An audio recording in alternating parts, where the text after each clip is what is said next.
It's festival day, so let's go play games and enjoy tasty treats. But what's this? A new dark world? Who is this golden guy and why is he being so nice to my dad? And now I'm meeting lots of other colorful humans, but where did they come from and why are they attacking us? We'll have to learn how to speed dash along with jumping and slashing to defeat the secret boss and seal the fountain. But can we save my dad before the night shows up and ruins everything? This is 100% of Deltarune Chapter 5. My journey begins as Chris climbs in through the window and crashes onto the ground before crawling towards the corner. Suddenly they throw off the sheets, which reveals my fallen cage as they reach in to grab me, then shove me back inside of them. Now in control, I discover my brother's love letter to December, then head outside and down the stairs to find my hungover mom waking up on the couch to ask for honeyed toast. So I head to the microwave to toast the bread and add honey before giving it to her to eat. She happily munches on it and thanks me, then asks how I slept, so I say fine and dandy. But she detects my sarcasm and feels bad for last night as I confirm she was too loud. Apparently Tori was in a joke marathon, but now Mom's worried that Susie might have been weirded out and asks if she's okay. She also reminds me that the festival's today and regrets that Azrael's not here, but she'll go pick him up soon and wonders if she should head there early. As for me, I head outside then down the street and to the right to find my dad. He's excited to sell lots of flowers and asks if I'm aware that he and my mother were once voted festival king and queen. I say I didn't know that, so he reminisces about love at first sight with Toriel as they became famous in the nose nuzzling contest and won those king and queen titles year after year. Then suddenly the conversation gets serious as he's worried about my mom living on just a single teacher's salary. Apparently if things go well with the mayor, dad might be able to get his old job back. Once he promises, I head further down the street until I find Pizza Pants asking if I'm ready for his big show. Apparently he's gonna meet his girlfriend on stage as they sing about their love. He asks if I'm practicing too, then realizes I'm alone, so he feels bad for lonely me and suggests I sing solo, saying people would like it. Leaving him to his delusions, I head all the way right and enter the school to check the classroom. Tem, I have egg, right? Egg, show egg. Tem get knowledge.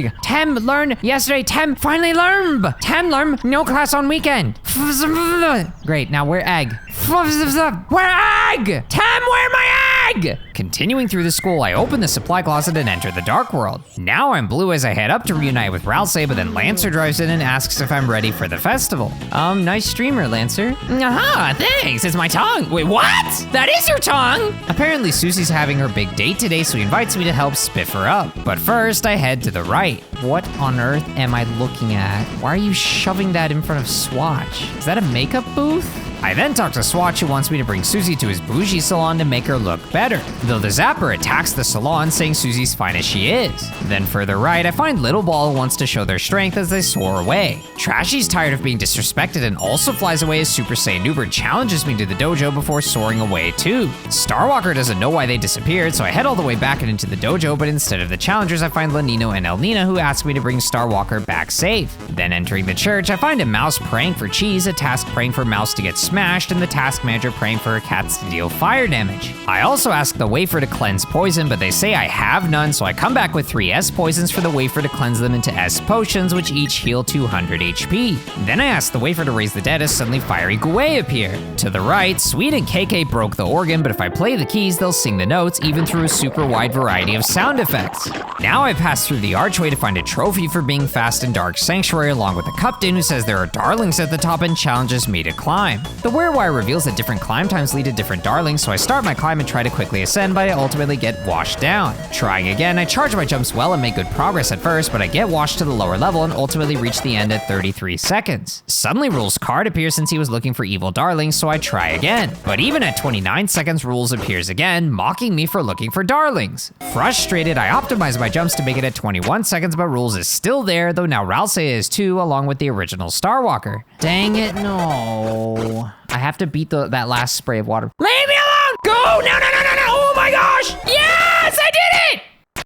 Why is it still Starwalker? Come on! I did sub 20! Not giving up, I practice even more to speed up my jumps and climbs as much as possible, and even add mini dashes to the longer climb sections to enable me to get ahead of waterfalls that blocked me off before and make it up in 17 seconds. It's still Starwalker who comes out, but back at the bottom I now have another trophy for getting a particularly fast time, and the captain doesn't think that my time can be beaten. Testing other times, 25 seconds leads to Icon Man, while 20 seconds repeats Starwalker, and 25 seconds reveals the socked shadow guy screaming. Waiting a really long time reveals reveals Pink Mizzle with rules, who says I was taking a really long time, so he invoked the 5-minute rule to where if I don't reach my lover in 5 minutes, then she's his. But when he learns that she's not my lover, he wonders why he's stealing her, then tells her to get out. Finally, I head all the way out and check the cafe to find Rules in charge while the back's on fire and Worms are on stage. Apparently, after Swatch stepped out, Rules took over, which made everything fall apart, so he wants me to help him clean up. It's an ice cream machine. It's broken. Oh. It came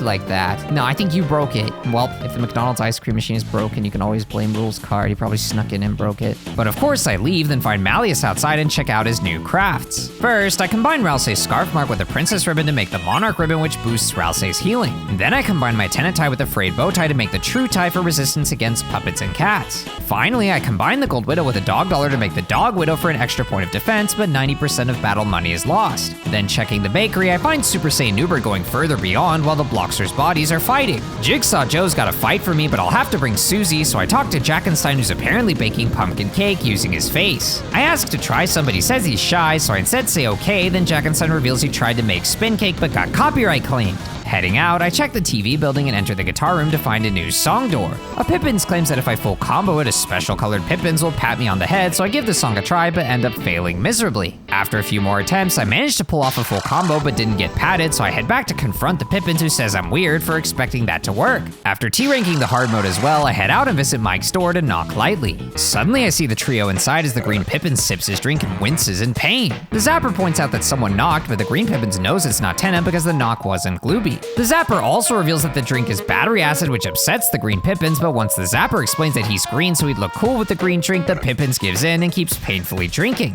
Back to us, this time I knock Gloobly, which terrifies the green Pippins, who demands that they dress up since Tenna's here. But Green and the Zapper mix up their outfits, though once I come in, they throw off the costumes as Green's angry at how I knocked. Green's also upset at Cat Mike, who won't take off his costume and wants to be called Pluey, even though that's the name of the minigame. But then I reveal that Tenna's gone, though Green reacts with sad disbelief. That is, until Green recognizes that now they can all do whatever they want. Even so, they still put back on their costumes, though Small Mike says I can't play their minigames anymore since they put a lot of effort into them, but nobody cared enough. Visiting Cat Mike, I call him Pluey, which makes him very happy, but when I call him Cat Mike, he gets sad instead. Then I greet Cowboy Hat Mike, who says they're Motor Mouth Pluby, which angers Small, who insists they're all Mike and not Pluey. But Cowboy mentions that Cat likes it, which he happily confirms, though Small insists it's not about what they like, but rather what Tenna likes. So Cowboy reminds Small that Tenna's gone, but Small insists that Tenna could still come back and even starts hallucinating Tenna's voice as he gets more delusional. But Cowboy's not so sure, so I check the gold tennis statue for Mike to learn that I want it for my room, but he doesn't care since I'm not using it. Cowboy says they need it to practice, which Small confirms, but then Cowboy asks Small to demonstrate. Small awkwardly claims that he doesn't need to show that, but then Cowboy asks how we're supposed to be Mike's too. Small insists that we're not, then demands that Cowboy get rid of it. So now I check behind Cat Mike to find Nagasagi Kiki Park. The game costs $1 billion to play, but interacting with the dental toy spawns one on screen that the cat charges away as its happiness rapidly goes down. So I spawn another toy to restore its happiness, but the number nosedives again. Then I check the bomb to learn it's a Kiki bomb and use it for a second cat to appear. But once happiness drops below -830, the first cat becomes fat. So I spawn tons of toys to keep both cats busy and happy, but once the toys are gone, the cats get unhappy and fat again.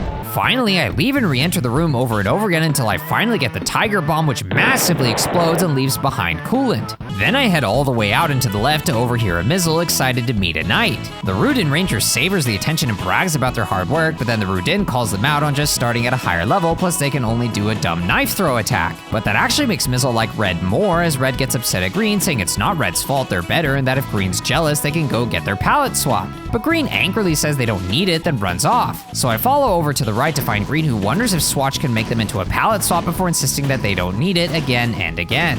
Then I head back and check the music building to find Top Chef, who makes me a spin cake, which now party heals 180 HP. Back outside, I enter Sham's shop and give them my shadow crystals. They confirm I only need one more from an opponent they're sure I will beat. Apparently the shadow crystals have the power of will, or rather the power of lost dreams, since when a dream is gripped tightly then lost, the shadow crystals are what's left. The failed dreams are useless to me, but Sham knows something very, very interesting that can be done with them and thinks I'll like it. After they recommend I wear the mannequin for armor, I leave and head up into the castle past the racing darkness to find Queen measuring Susie. Except she was actually measuring herself and laughs as Susie tries to figure out what she's gonna wear for when she sees Noelle. After Susie pushes Queen away, suddenly mustached Lancer drops in as a poor innocent boy asking for help with designing an outfit for Susie. So we approach the blueprint to notice a similar customization screen with lots of dress-up styles including a duck. So of course I set every option to duck that I can and crown it with a top hat. Once it's done, regular Lancer drops in to call Susie in, who checks the costume and says it sucks. But then Queen rushes in and prints the duck costume out of her mouth as it's suddenly forced onto Susie. Though when Susie asks for just the hat, Queen quickly rips off the costume then unprints it by swallowing the suit back down.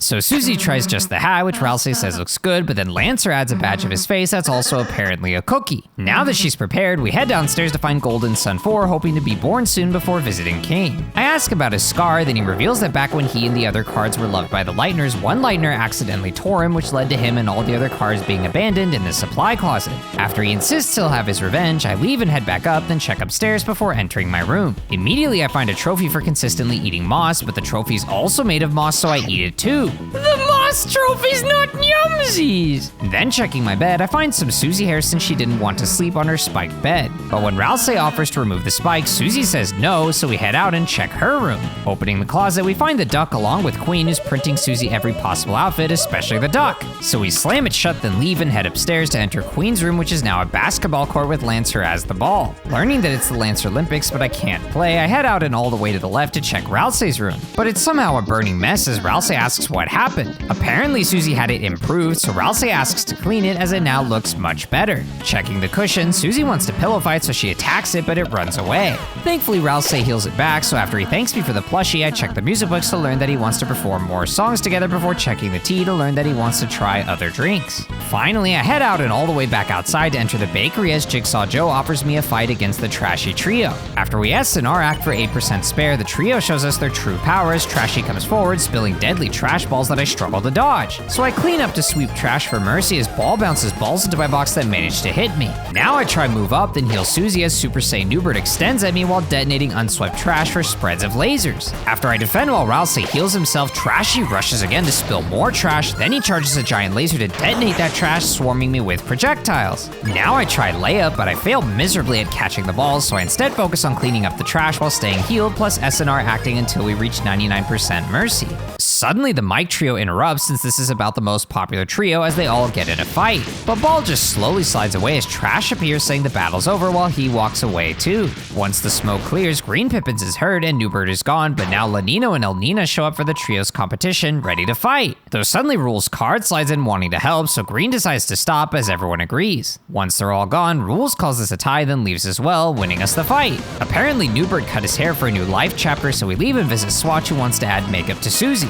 Susie's unsure, then Swatch asks for my input, so I say she's good, but apparently said it wrong. So I try the basic style, which adds foundation to blur her face, the fashion style, which adds flames, dollars, plus ads, and lastly the graceful style, which adds Queen's face. Finally, we head back to leave Castletown and approach the portal as Ralsei hugs us, wishing us a wonderful day. But then Queen and Lancer show up to give Susie her costume as we soar up and out. But now the outfit's ruined as she asks how it looks, so I say like trash, then she puts it back before returning and saying let's go. Then before we're out, Susie says if all goes well, we might get into Noelle's house again for that code, so she asks for my help. Finally, we head outside and find Noelle as Susie greets her, then she asks what we want to do. But Susie just walks over and tells me to figure it out as a confused Noelle eventually gets in line, telling me to be their tour guide. So I guide them to the left as a bird offers fried octopus dough balls for free, then give it to Susie as she reveals it tastes like raw onion. Further left, I check the strength tester, but it needs 2 people, so I choose me and Susie. Though once we get into position and I ready my hammer, Susie suddenly smacks me, so I hammer back as she returns fire faster and faster until we both collapse. After Noelle points out that we didn't even hit the thing, we leave to the right. Checking the dunk tank, I choose dunk as Susie presses the target, dunking purple guy into the tank.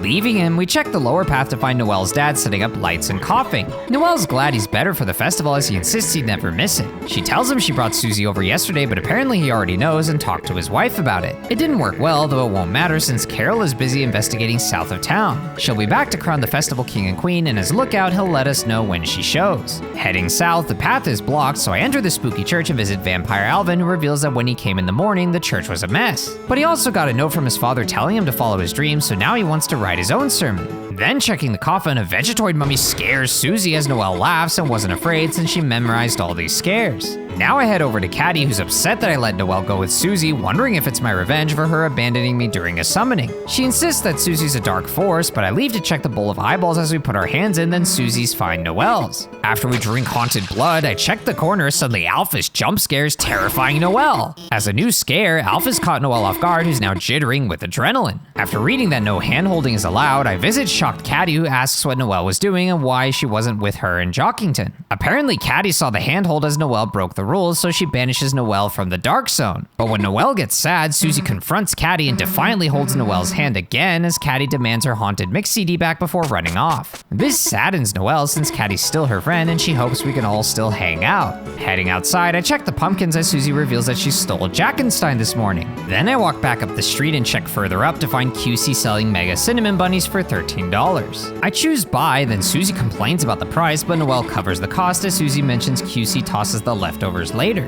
Noelle realizes what that means and gives Susie a warm one as she really enjoys it fresh, then promises to pay Noelle back later. After QC thinks about saving leftovers for Susie, we head further left to find Sans, who asks if we'll ride the Ferris wheel. Noelle asks what I think, so I choose go with Susie as she reveals someone dared us to, so we head inside. Apparently Ralsei said she should ride with me since he can't go, then Susie insists that darkners are real and says we should pose. So I choose make heart with hands as she's confused why I'm making a C before matching with me, though Noelle doesn't like it. Then we leave to the right and visit Sans' ice cream shop as Susie asks for something purple while Noelle requests the holiday twist. So Sans gives them their ice creams as Susie offers me the melted parts on her hand, then Noelle just gives me hers that I quickly devour. But now we qualify for a punch card as Sans gives us a marker for Susie to draw her friends. After I tell Susie that the ice cream was from Ralsei, she decides to draw him on too before returning the card to Sans. But we get nothing in return, which upsets Susie as apparently the card is just a gift to Sans' brother. Leaving to the right, I find Temmie offering caricatures and say no for her to freak out before letting her draw as she shows the picture.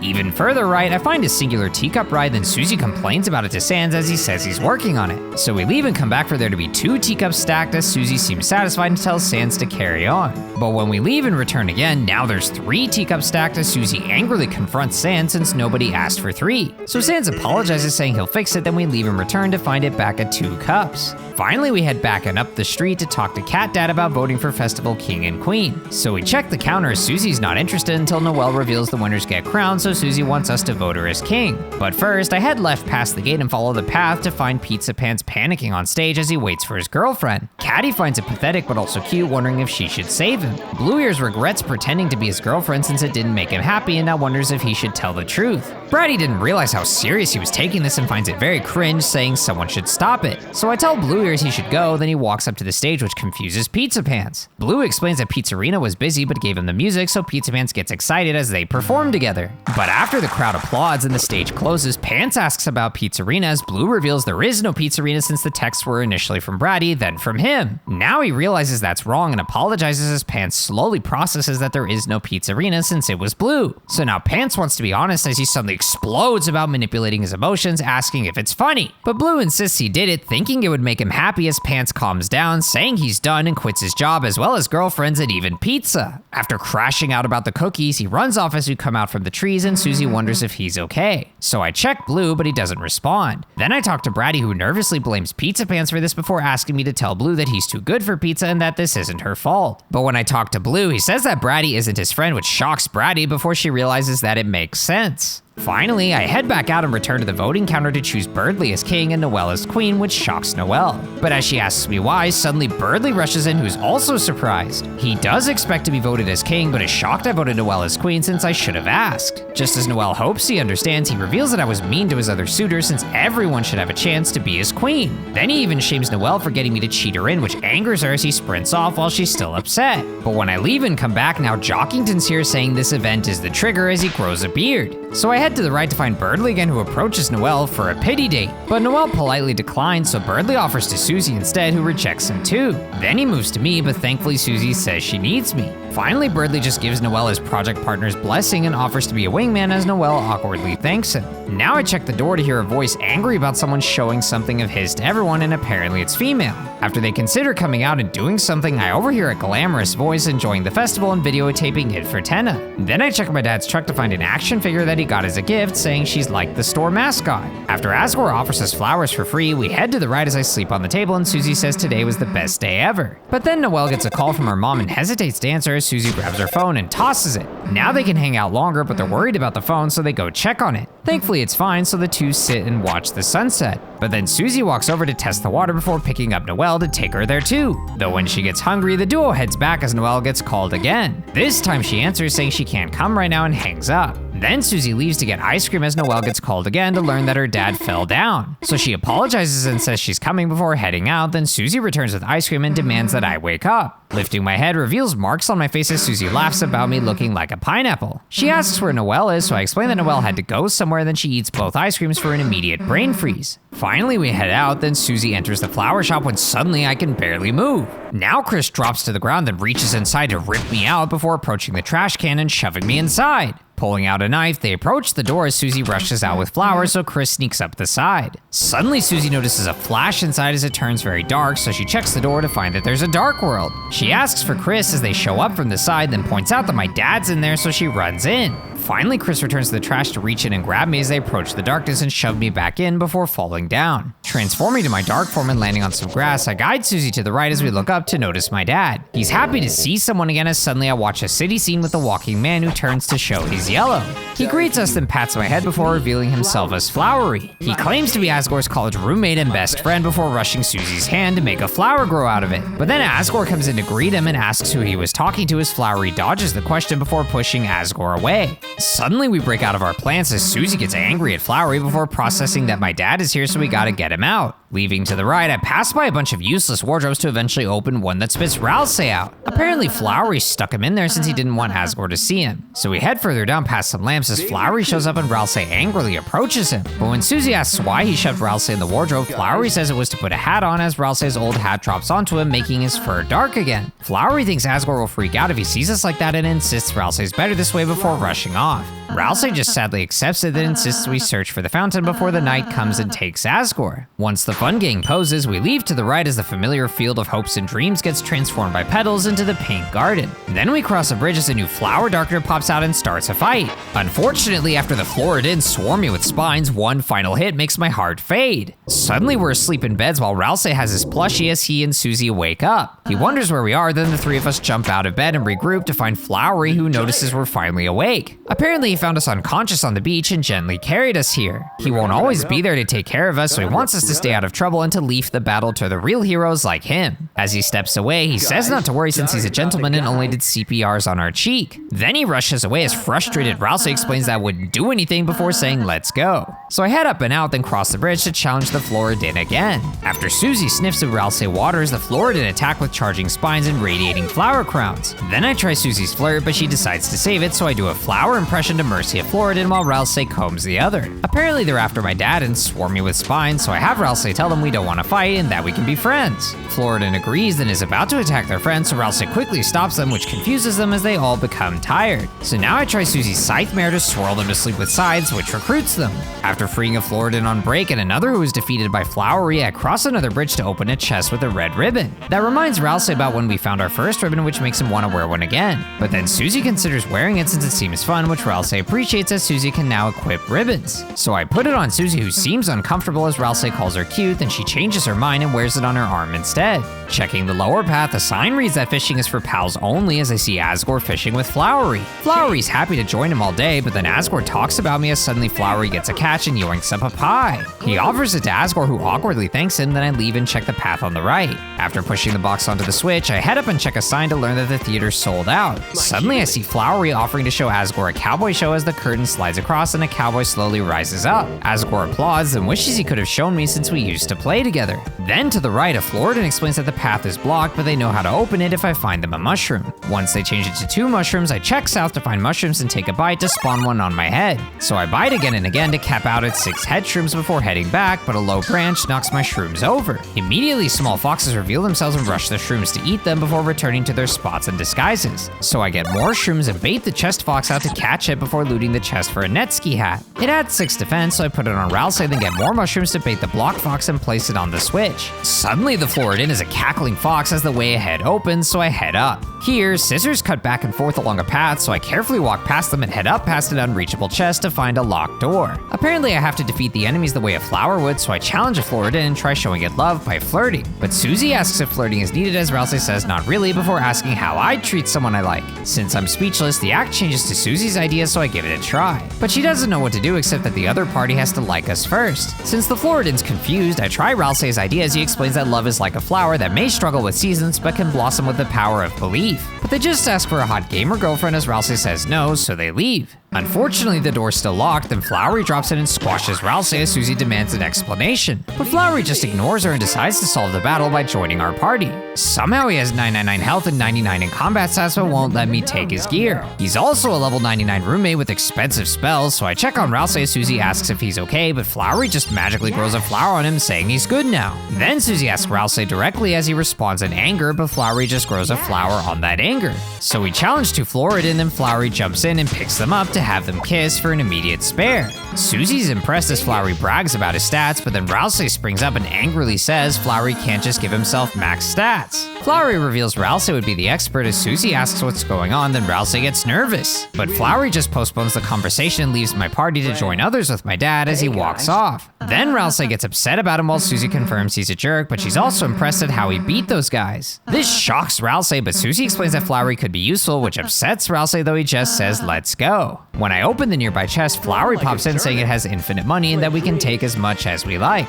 But Ralsei gets upset, then looting Susie asks why, as Ralsei explains it's gonna ruin the economy. So Susie drops the cash, but we take $1 anyway, then another, and another, over and over again. But as I'm leaving, we realize that the chest dollars weren't dark dollars, but rather flowery dollars. So I spam open the chest over and over again until I have 1,500 flowery dollars. Finally, I head up and follow the path to find a green watering can. Resting it on my head, I can water the soil to grow flowers, then water the void to fill it with grass. Making it back out, I water the Florida to grow flowers on their heads, then head back down to water a path to the chest containing a green tea which heals 180 HP. Then I water the left path to step onto a shallow pond leading to a chest with a pink coin. Then I water the flowers to complete the trail so the scissors can cut all the way through to open the path, letting me pass. But now the scissors are stuck again, so I water the path once more for the scissors to destroy Shiri's creation as the duo angrily starts a fight. Susie and Ralsei get haircuts, then giant scissors slice my health by half as the raining scissors nearly finish me. Now I try salon cut, which has to be cut in a circle for nearly maximum mercy as the Shiris rain even more deadly scissors. Though after completely failing 2 cuts, I managed to build up enough mercy to spare and recruit them both. Then I get my water can back and create a clear path to the right for the scissors to follow so the way gets open. But first I check up top to find a chest with petals, then cross a torii gate to start a dash across the water all the way over to another torii gate that stops me before I head up. Now inside a diner, I see Flowery jump onto a table to squeeze fresh orange juice for Asgore, so I try calling out to him. But Flowery covers it up as a mixtape before dropping headphones onto Asgore that play country music. Then Flowery tells the chef to make a root beer float for us 3, so they quickly launch it over as Susie starts scarfing it down, thinking Flowery is nice. But Ralsei's not convinced and says let's go, so I check the shop to buy several more green teas. Then I head back out and walk around the torii gate to dash away leaf piles, revealing a new path. But it just leads to a useless shortcut, so I head back to the scissor room and explore the east path to find a giant watering can. So I use it to water the field, which reveals a picture of Flowery's face along with flowers up top. But when we inspect the flowers, Flowery comes around suggesting violets for Susie before tossing us a chest. Inside is the thatchet, but it's worse than my justice axe, so we head back down to open a chest with 50 flowery dollars, then return to the diner. Leaving to the right, I pass through torii gates to clear up some leaves until I find a chest that spits out a fox, leading to a fight with Netski. So I check to see its tail is big and fluffy as Susie acts like Ralsei while Ralsei raises a fossil. Now the Netski approaches me while radiating projectiles as I carefully move between them while avoiding it. But when I try Faker, I can't identify the fake projectiles and ultimately get hit. So I instead wiggle my arms like Jockington, then get hit twice by Netski's stealth attack. Trying Faker again, eventually I figure out which projectiles are fake, then collide with them again and again to ultimately spare and recruit Netski. After dashing across to a chest for a revivement, I head up top to find a tea party and dash right through it to launch everyone away. Then I find them at the bottom thanking me for freeing them since they were stuck between those 2 gates. Now heading back up, I explore to the right to find a familiar puzzle. After hitting the switch, I stand on the glowing middle place while the others step onto their own until the puzzle is solved. Then I remember to turn off voice clips and head to the right to find another puzzle. But when I activate this one, Aqua, and eventually 4 switches need to be pressed, so we ultimately fail. Ralsei gets confused, and Susie suggests we get a 4th person as Ralsei insists we can do it with 3. But Susie just walks away over the spikes as Ralsei tells her to wait, though he's too late. So I activate the puzzle again. Wait, so we totally could have done it! But our efforts aren't enough, so Ralsei guides me over the spikes as we head right to find Susie with Flowery. She's laughing at his voice clips, but he says he should pause doing them since someone here turned them off. What? How do you know I turned them? What? He knows I turned them off! Susie's confused but leaves for a drink, then Ralsei angrily confronts Flowery for telling her about voice clips. Plus he's using them after I turn them off, which Flowery says Susie should get to decide, which makes Ralsei feel bad. Then Flowery suggests I turn them back on for Susie as Ralsei interrupts, but Flowery wonders if Ralsei's opinion matters, which stuns the fluffy prince as he says I can decide. So I keep voice clips off, but Flowery just voices anyway while saying rules are just a suggestion before walking away. After sliding down, we find Flowery with Susie, who's wearing a new ribbon from him since it's all spiky. But Ralsei wants to get there fast, so we slide down and find a puzzle that Ralsei completes super quickly, saying we didn't need to spend time on this. Finally, we head up the steps as Flowery is gone and Susie says his voicing isn't working, then Ralsei assumes he told her that I turned it off. But apparently she didn't know, so Ralsei decides to reveal the truth. He teaches Susie that when in a dark world fight, she can close her eyes hard and look carefully past the edge of her periphery to see symbols. But Susie reveals that Flowery already told her that, which upsets Ralsei. Then Flowery comes asking about the puzzle as Susie says we just gotta deal with them a little longer. So we head back to the puzzle as Susie says with all 4 of us, we've got this. But Flowery just holds 2 switches as Ralsei wonders where he should stand, then Flowery says aside. Suddenly we're all swept away as Flowery rides a skateboard while pressing every single switch by himself before blowing up the door. Then he asks how that was while Asgore's distracted with his new colors before applauding for Flowery. Now Flowery reminds Asgore that he wants the skateboard too, which makes Asgore think of Azrael, but then Flowery quickly summons a skateboard to slide Asgore away. Once the leaves leave us, Flowery asks for our opinion before walking away, then Ralsei insists that he could have done that as Susie mocks him. Finally, we head through the doorway to find Flowery, who guides us to the exit, then says it's time to go. But Ralsei wants the fountain sealed, and Susie's worried about my dad, though Flowery says not to worry since he's strong, plus all that's needed is a human. So Flowery wants us to leaf it to him as Ralsei's about to expose his identity but stays quiet. Then Flowery says if we choose to stay that only troubled flowers will bloom, so I should leave. Once he's gone, Ralsei insists we're not going back as Susie thinks we can get my dad out this way and need to find him. So I head left through a torii gate to dash across the water, then explore the lower path. It leads behind the diner counter, so I check the register for $1 Flowery dollar, then learn I can still use the shop before heading back to the exit. Curious, I walk into the light and float upwards as Susie grabs me, angrily demanding I stay as she pulls me back down. Then when I try again, she realizes I'm just being silly but pulls me down again. Finally, I head to the right then look very high up to find Flowery showing my dad flowers. But suddenly Asgore asks if Flowery's seen something around like a black river rising out of the ground. Then Flowery offers tonight to show him a dark fountain. Asgore would be very interested, but Susie's upset that Flowery's telling him this as Ralsei says Flowery should shut his mouth. That catches Susie off guard, but we gotta go up, so Ralsei says let's climb. So we jump onto the vines and climb up, but don't make it far before the vines stop. Giving up, we head back down, then return to the diner and check the upper path. I explore along the grass, but keep getting stuck in the maze until I eventually work my way through to the watering can. Now I water all over the sides that generate a path leading to a chest with green tea. I also water over towards a side path that lets me fill the inner void, except for the shape of a heart, which generates a chest with a red ribbon. Finally, I pass under a gate and through a doorway to find a duo, then hear one tell the other to make sure we don't pass them and find the feather. But the other asks why, as the first explains it'll let us progress and Flowery told them so. Then the first one leaves and we approach the second for her to call us fellow humans and to point out my skin being blue like hers. Susie's purple like her friend, and Ralsei wears glasses like humans do, so she's happy to meet new people like her. She suspects we want the feather and says she can't allow it, though she'd love to give it to us humans if she could. She's not supposed to give it, but she wants to play a game, so we offer to play with her if she gives us the feather. Then she gets excited to play by summoning a swarm of daggers, so Ralsei tries to defuse this, but Susie doesn't mind. Suddenly 2 Floridin appear and separate me from my friends as a solo fight with the blue girl begins. I tried checking, but just learned that her friend does that as she checks me then lists off my stats. She asks why I won't use my knife and throws swarms of her own converging knives at me, striking me again and again. Now I spin for 20% mercy as she spins too, asking if the world's revolving before swinging walls of of knives back and forth into me. After healing up with green tea, then doing my best to avoid her new attack of radiating knife wheels, I dance for mercy as she copies me again. Then I show tender loving care to make her laugh at my transformation before striking a cool pose for her to pose back. She's been having so much fun and now wants me to copy her as she uses her Omega magic. It's the trailer! Blue Science attack! Oh my gosh! Thankfully, I managed to survive as the knives gradually slow down, but she wants me to do the same Omega magic.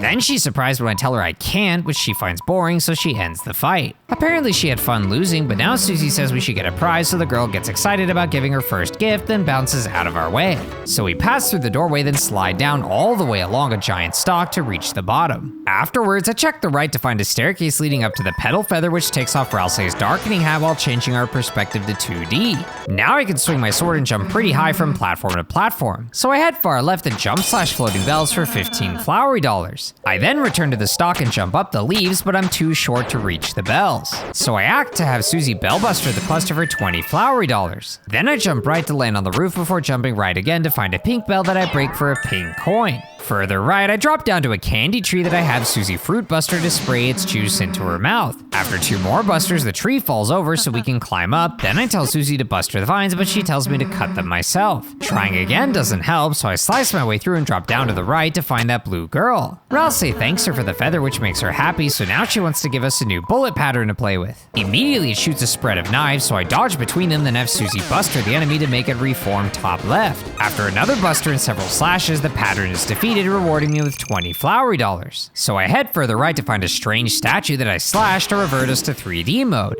After returning to 2D, I jump right, then have Ralsei hook. Jackenstein! What are you doing here? After jumping off of him to reach a bell that I smash for 10 F dollars, I head to the diner, then backtrack down to slash a dimension statue. Then I cut through some vines and slash at a duo of bouncy blues until they're both defeated. Now I hook Ralsei, then jump up and to the left to slash back to 3D before entering a doorway. Passing through a torii gate, I dash across the water as suddenly a tropical starwalker bird appears shooting rows of stars at me. I shift up and down to avoid them, but they get faster and faster as I eventually get hit but make it across. Now I ring the bell so it drops a chest with a pink coin, then dash back across to learn the tropical birds are ticking off the tropical starwalker. Then heading out and dropping down, I check the left path to find Hop Chef with their loaves, so I destroy it. Hop Chef is shocked but somehow also prepared, saying next time I destroy it without smashing all circular doughs in 20 seconds, their bread will revive. So I slash the arrow flower to launch, then bounce from flower to flower trying to hit all the doughs, but I'm too slow as time runs out and the bread regenerates. Though they let me try again, so I practice the gauntlet over and over again until I finally manage to grab all the doughs in time. This saddens Hop Chef since their bread is destroyed, but Ralsei somehow heals it into tree cake, which makes them happy. So I slash back to 3D to take a piece of tree cake, which team heals 160 HP, then slash back to 2D to retry the challenge for better times. After slashing the tree cake for good luck, I practice a few more times and use Susie's dough buster to pull off a 12-second clear, earning 20 F dollars. Now for 8 seconds, I start from the middle, then head right and circle around while slashing and bustering dough to ultimately finish in 7.3 seconds for 40 F dollars. Then with even more practice, I managed to optimize my jumps and slashes and busters to cleanly make it around the loop for a 4.6 second clear. Hop Chef is amazed at my below 5 seconds victory, saying I'm too fast in heaven. Finally, I head all the way back to the exit and check right to slash the statue before heading left to encounter a cyan duo. I managed to quickly shred them with my sword, but then another appears with a golden sword that hits really hard. Stun busting seems to disarm her, but she gets her sword back, so I just spam slashes to parry her sword away, then slice and dice until she's finally defeated. Heading further left leads to a torii gate, dashing me towards flowery coins I can jump into, along with the bell rewarding me with a pink coin. Finally, I head back to the short vines and jump up the leaves, then hook Ralsei to bounce up higher until I reach the final hook. But now after hooking him, I have Susie cut him down, which makes him splat. Splat! Then I jump to the right to act the corner, which reveals Friend, who drops all our HPs to 1. After healing up, we finally jump up to the top and slash to 3D, then climb up the vine. Noticing the dark fountain, I head right to find Flowery with Asgore as Susie calls out to him. Now he actually notices us and wonders what I'm doing here, but Flowery just surrounds him with petals to lift him up and carry him all the way over to the dark fountain. Susie gets upset since we need to get Asgore out, but then Flowery says it's best if my dad doesn't see me anymore before telling me to go home. Though Susie explains that we gotta deal with the fountain before before the knight shows up and kidnaps Asgore, but Flowery says not to worry since they can handle it. Then Ralsei insists that the knight is very dangerous, but Flowery just threatens us if we come closer, so I immediately step forward. Now Flowery says he'll see us at Flower Castle before suddenly phasing away as flying petals. Thankfully, Ralsei doesn't sense the knight yet, so we've still got time and head to the right. Climbing up a vine, we dash through a torii gate, then jump across a very wide gap to head further right and climb up more vines before dropping down a hole. Slashing to 2D, I hook Ralsei, then jump up off him to overhear Cyan girl with purple. Apparently Cyan is named Aqua but wants to be blue, though someone's already named blue. The purple one's named Seth since real humans are called by names, not colors, so now Aqua wants to be Seth. After Aqua leaves and Seth stumbles over and follows her, Ralsei reveals that they're part of Asgore's 7 colored flowers, then we slash through new purple book phantoms. After hooking left and jumping across, purple flowers materialize into more books that I slash through one by one. Then suddenly a large one appears with orbiting letters, so I slice it a few times, then have Susie stunbuster it before I deliver the finishing slash. Now I slash to 3D and ride a pedal lift up to slide down a ledge as Susie comments on the flowers wanting to be human like me, asking if that feels weird. Heading left, I find a sign warning about falling peaches and climb the vine to see them dropping as I carefully dash between them. Though eventually I dash into it to slice it before making my way across and sliding down to a cave entrance where I find a fox that unlocks a shortcut. Entering the cave, I find the great smith Farrell who offers to show their great strength, so I choose massage.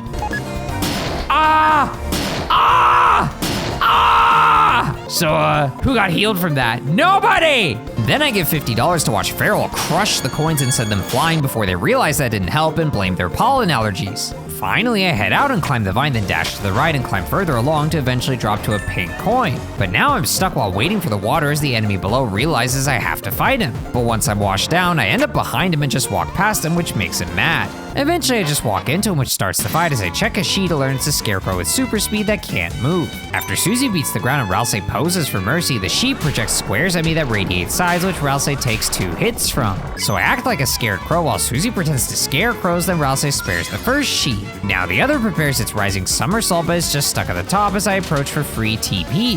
Next, I try intimidate and perfectly time my pose for maximum mercy before sparing the sheet to win the fight. Finally, we head right and slash to 2D as Susie admires the sunset.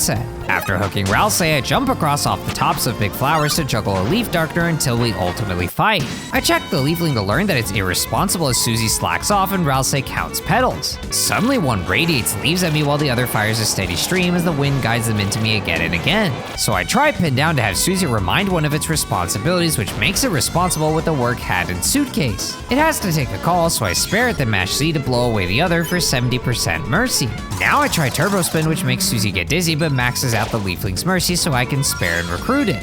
Finally, I head right to find a leafling saying I just need to jump, so I dash out of a torii gate then jump up towards trails of coins to grab every single one until another torii gate stops me. As we jump down, Aqua reveals that Flowery wants to make a perfect world for Asgore. She thinks it's because he's lonely, so she wants to play with Asgore to make him smile. Apparently Asgore would read them bedtime stories, so now Seth wants to read him one too, but suddenly Seth rushes to hide them as we drop in.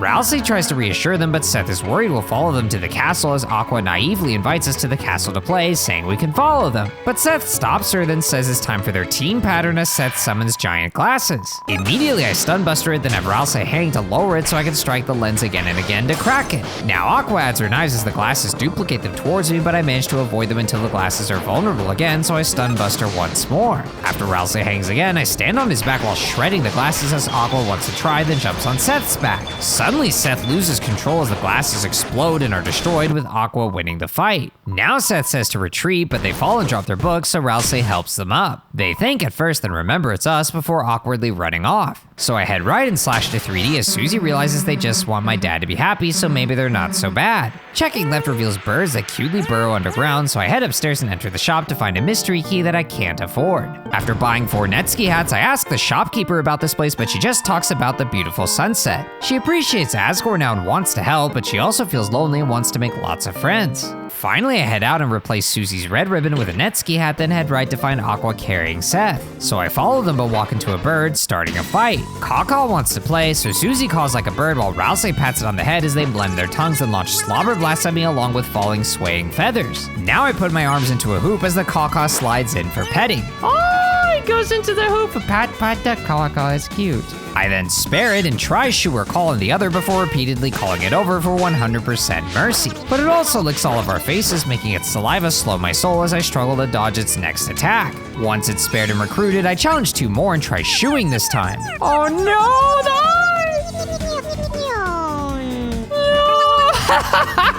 After shooing the other away too, I head to the Torii Gate and dash through to encounter another tropical starwalker bird with its waves of stars. I carefully shift up and down to dodge around them again and again until I make it across. Curious, I head back to dash through again and shred even more wheat back and forth until the field is cleared. But when I return, a wheat tile reappears, so I slice it once more. But it comes back on my return trip, then does so again until it releases a balloon that travels to the left, so I follow it. It continues all the way to the left, but when I pursue it, I end up in a new purple grass room with yellow flowers and Toby flying around with a balloon. Toby, go away! What are you doing? A little bee swinging from tree to tree. You're not a bee, you're a dog. So I interact with the flowers in the order that he approaches them to reveal a watering can with his face on it. But when I pick it up, Toby chases me down and snatches it before returning it to the pedestal. Stop, I need this.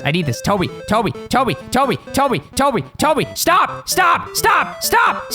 Toby, I need this, Toby! Watering my way to the end, I find the room with the tree. Now I check behind the tree to find a man who offers me something, so I say yes to receive the egg. Then I ask for more, so the man puts his hand on my shoulder before showing me his empty palm and putting his finger to his mouth while smiling and shaking his head. It seems I have everything, so the man waves goodbye, looking away slightly after a bit. Now I feel a strange melancholy since I shouldn't look for the man anymore, even though I never even did that in the first place. The man is gone, but now there's a weight on my shoulder that carried far into the distance, so I leave the room to return to the stairs. Heading back up, I re-enter the shop to buy a wood blade too, then leave and return right to dash through the Torii Gate again and reach the next room. Now I interact in 2D before bouncing across some flowers, then jumping up past knives. After bustering a spinner to blow the wind left, I ride the flower while carefully avoiding knives, then buster the other spinner while dropping down to land on side vines. Now I hook Ralsa and jump onto him to ride across while avoiding knives until we reach a hidden path. Inside is an umbrella with a face, so I slash to spin it, then bounce up off of it to find a battle with purple books. I jump slice them while avoiding orbiting letters, then have Susie stun buster them so I can easily finish them off one by one.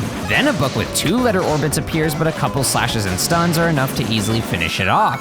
On the right, I slash a bell for a pink coin as a pink struggler fails to get the cheese and I can't help them. So I bounce up and out then ride all the way to the left before slashing 2 3D to ride the pedals up, landing on a new ledge. Here, I climb onto the vines and make my way up, but suddenly scissors cut towards me as I panic to dash between them, but ultimately get hit, knocking me down. So I climb up more carefully now while dodging between the scissors to reach the left side. But when I open the chest, a fox jumps out and runs around the side, so I follow it into a cave. After spinning 3 umbrellas away, I check the chest for it to fly away as well, but it leaves behind a Netski hat. So I head out and slide to the start, then climb the vines all the way over to the right side to find lots of chests. Opening one reveals a fox that's actually a Netski, which starts a fight. After I spare the Netski, only 1 chest remains that I open for the missile WP, which is a new scarf for Rousey. To the right, I find Aqua and Seth heading into a cave, so I climb down and across while dealing with more scissors as I carefully avoid them while dashing up and to the left. Finally making it down, I open a chest for a fox to unlock a shortcut, then I head into the cave. Interacting to 2D, I find Aqua and Seth on a Torii Gate that I dash through to jump into coins. But I miss some, then fail to jump to fall into a new room where I slash back to 3D. Here, a sign claims the she isn't an enemy, then he asks if I'd hate him if he actually was an enemy. I say I wouldn't mind, which surprises him, then when I walk away, it's revealed he is an enemy as he even admits it. So he challenges me, but I just walk away as he now gets sad, saying he was just kidding. Feeling bad, I walk into him for the fight as he pretends not to recognize my green box, but attacks me like normal. He denies being the opponent and calls the bullets gross, but attacks again, then I ultimately spare him. Riding the pedals back up, I interact at 2D, then Torii dash correctly for all the coins and make it across to Seth and Aqua, who realize I'm following. But Seth thinks they've got this and tells Aqua to use the wind, so I bust through the spinner to spin it right, which blows us all upwards. Aqua is enjoying herself as I dodge between her knives and slash Seth's wallet for more flowery dollars. Sadly, I fail to destroy their other wallet, but after struggling to squeeze between more knives, we finally make it to the top. Now to the right, I find Aqua with Seth, who thinks they lost us, plus the castle's just above. So Aqua suggests a feather, which Seth agrees with, but Aqua doesn't have it anymore since she gave it to us. Suddenly we walk in as Aqua greets us and calls us friends, but Seth says we're enemies. But Aqua asks if we can be both, though Seth says friends are people you'd like to see, while enemies are people you stab. Ooh, I don't get it. Is there a difference? So you like to stab people that you like to see? No, yeah, very different. Oh, okay. Then this time, I'll stab you with my eye closed. What? The fight against Sword and Pen begins as I check Aqua to learn that her attack is knife and her defense is ribbon, plus she has no patience. Seth reveals they've analyzed us to learn what Aqua hit us with most, then has Aqua use her knife chain attack. But when Aqua spreads out her knives and converges them, I manage to dodge the attack every time, which shocks Seth, who blames Aqua, calling her a dummy. But Aqua enjoys being called a dummy, which frustrates Seth, who says just use something else. Checking, Seth reveals that their attack is book and their defense is glasses, but they only persevere at studying. Now Seth tells Aqua to fan attack, so she throws her converging knives at me while a circular danger zone keeps following me to explode as I get hit multiple times. Now Seth feels proud about their analysis, but wants to mix things up by having Aqua use that attack. Susie calls Seth Budget Birdly. Is that supposed to be a compliment? Then Aqua starts that attack, which ends up being a slow-moving duck that hits me for 1 damage. Ha! Couldn't dodge that, could you? They're so happy. They think it's my weakness, so Seth tells Aqua to use it again, then we all praise their IQ for 50% mercy as they want to be like their avian hero. But they quickly figure us out and throw the 50% mercy away as Aqua sends the duck again for 1 more damage. Seth happily thinks they're winning and apologizes for calling Aqua a dummy, but Aqua wants to be a dummy, so Seth says she's a good one. Now I praise Seth's tactics, but they insist I won't trick them as they throw away the 50% mercy again. Suddenly Seth approaches and mocks us, thinking we're gonna run away, so they tell Aqua to send the duck once more for the final blow. But Aqua says doing the same thing is boring, like using the same move or attacking the same people. Suddenly Aqua attacks Seth with me while Seth panics and jumps the knives over and over again before telling Aqua to stop. Ooh, that was fun, that was fun. Since Aqua wants to attack someone else now, she spin flies away as Seth calls out to her. Though Seth thinks they can handle us alone, then prepares the ultimate tactic, so I have us praise their tactics, but they immediately discard the mercy again. It's time for their ultimate tactic as suddenly I'm surrounded by books that spit words out at me while we're all swirling around. Now Seth prepares the other ultimate tactic, so I have us all defend, then Seth gets frustrated since that was their ultimate move. They demand that I lose as their ultimate move repeats, but the words are faster, so I get hit again and again as the attack spins faster and faster, which makes Seth dizzy until it stops. Now Seth has one more tactic, but is just crying out to Aqua for help, who picks them up, then carries them away. After finally winning the battle, Ralsei says we can climb up to the castle, so I interact to 2D, then jump up a few platforms to slash back to 3D and walk up the stairs. Up top, we find another pillar back to the light world and walk left to find the castle entrance as Flowery appears. He knows I'm here to save my dad, but he doesn't believe me since ever since a fated day, Asgore's family has caused him nothing but misery. He believes that Asgore's love for Toriel, Azrael, and me has brought him nothing but despair to his kind and pure heart. So he wants to make this Asgore's perfect world and them his perfect family that will show Asgore a love stronger than Toriel's and stronger than mine. He says if I really care then I should leave, but Susie demands to know how my dad feels. Flowery surprisingly agrees and steps aside to call for my dad as he slowly walks in while Ralsei nervously backs away then hides in a hedge. Asgore is upset to be disturbed then notices me and is shocked, wondering why I'm still here. He demands that I leave before charging into us to push us into the light as we all soar up before Susie and I are launched outside of Flower King. Dad then tells me not to come back before shutting the door as Susie demands that he opens up, but the door is locked. So Susie panics, asking what we should do, wondering if she should break down the door or smash a window. But then everyone would notice the dark world, which would endanger more people. So she considers telling someone, that way someone could wait here to catch the night, but then I tell her about the back door. Now she pulls me over to the side where she ultimately finds it, then wonders if the fountain was made by someone using the same door. She remembers that I was back there earlier, then asks if I saw anyone, but then she assumes I didn't since she trusts I would have said so. Now she pulls me inside as we transform to our dark forms and land in a new room. It's time to find my dad, but she's worried it won't work since he's being strange. Why did he kick us out? But suddenly bars appear in front to trap us as Flowery appears, calling us predictable. He says we're never getting out, then laughs about flowers as Susie realizes we're stuck in jail, then asks for my help. So I immediately approach the moss to perpetuate the cycle of life as we both consume the moss. Susie's sure that must have helped, but apparently Flowery predicted that, so he suddenly creates several more mounds of moss, which makes Susie realize we're never getting out. But now somehow Aqua's here and asks what we're playing, so Susie says jail, then Aqua wants to play. Susie says if we all get out, Aqua wins, and Aqua excitedly knows how. Suddenly Seth walks in, so Aqua tells them to let us out, but Seth reminds her that we're enemies. But Susie says we can be Aqua's friends too, as Aqua happily bounces on her head, though Seth says Aqua can't be friends with both us and them, so she has to pick. So Aqua takes some time to think since both Susie and Seth are purple, then is just about to choose, but Seth immediately unlocks the jail, begging Aqua not to say it. Seth's afraid that Aqua will choose wrong, so they let us go as Aqua's happy to win and to have us all as friends. But when Susie walks away, Seth says they fulfilled our promise from before I made the dark world. Apparently I said if they helped that I'd make it worth their while, so now I gotta give them that. Choosing to give them a blue feather, which is apparently the feather of a true genius, seriously excites them as Susie wonders why I even have this. She says let's go, so I drop the feather and walk out while Seth stares at their new prize, then suddenly Aqua locks them in to play jail. After Seth shouts her name, I head to the right to find Rousey in a butler outfit, which he angrily tosses into the water before silently rejoining the party. But Susie thought that Rousey liked being a butler, as Rousey explains it depends on context. Finally, we head up a ladder to see a big double Asgore hedge ahead, then each jump into the foyer as Rousey says the fountain must be up top.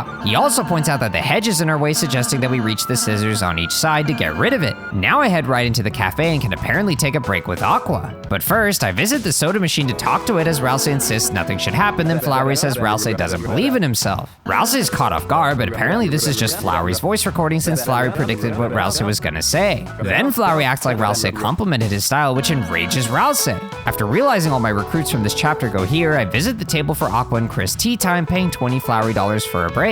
Aqua points out that we're knife friends in blue, then tells me to change my shape. So I choose Doctor outfit to put that on as she asks me to change again. Now I choose Aqua outfit to look like her, but she wonders why I can't do magic and tells me to try. So I choose Heal Prayer, but it's just a costume, which disappoints Aqua, who tells me not to do that anymore. Returning to the soda machine, I buy the Raw Moon, Fanta, Flowery Soda, and Chica Cola as suddenly a secret key to Ideal Happiness appears that I also buy. Apparently it's a key item called Bromider, so I use it to suddenly see full screen Flowery wearing Rousey's hat and scarf while carrying Asgore's 7 colored flowers and sitting on a Rousey plushie. Finally, I head to the right to find some kind of plant pot shovel statue that I push over the edge. Then I pass through a doorway and progress right to head down and push 2 more statues off. But as I push the next, suddenly a corner one comes to life to jump chase after me and ultimately catch up for a fight. Susie lifts pots and Rousey acts stone, but the terracotta wants to protect King. Suddenly I'm above several plant pots that release flying leaf creatures which drop falling attacks on me. So I try the watering can to water the pots below until they turn green while flowers keep growing and exploding at me.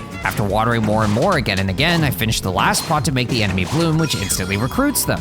Now I push the other 2 statues over the edge, then head to the right to find Seth with Aqua. Seth panics, telling Aqua to stop us as I get hit by her knives before moving in and out of the doorways to try and safely pass through. Now Seth mocks me, so I switch to 2D as Aqua challenges me to dodge, and then I head left while jumping over and running under her knives. Higher up, Aqua asks if Asgore will like her knives, so I have Susie spin her, so she thinks Asgore likes fast spinning knives. Now to the right, I take my time dodging past swarms of orbiting knives to find Aqua spinning Seth, so Asgore will get a fast spinning book. After slashing to 3D, I head right to find Asgore talking about the Dark World and wanting to prove that it's true, so he's gonna compare with his old notes. But surprisingly, he can't read them since the words are mixed up, which angers him. Now Flowery walks in to comfort Asgore and encourage him to take a break, but Asgore just pushes him away and angrily insists he's busy since he wants to prove this. So Flowery summons a rush of wind that blows Asgore's notes away while acting clueless as Asgore's saddened. Flowery tells Asgore to forget about his family and to instead join his new friends as Seth offers to read Asgore a book. So Asgore gives in and agrees to join them, but demands Flowery to have those documents for him later. Some fell down to us, so we check them out as Susie realizes the text is messed up and wonders if Rousey can help. So he tries to concentrate on where the letters should be, but he can't get it. Though he understands it's something about a dark world from long ago, which makes Susie wonder how long the dark world has existed. Finally, I head to the right to find a panel that lets me position a vertical and a horizontal block in the background. After lining them up, I interact to 2D, then jump up to grab some coins and slash the orange key, which unlocks the door. Then I head back to the console and position the vertical top right with the horizontal on the left to 2D jump off each of them and reach the bell for a pink coin.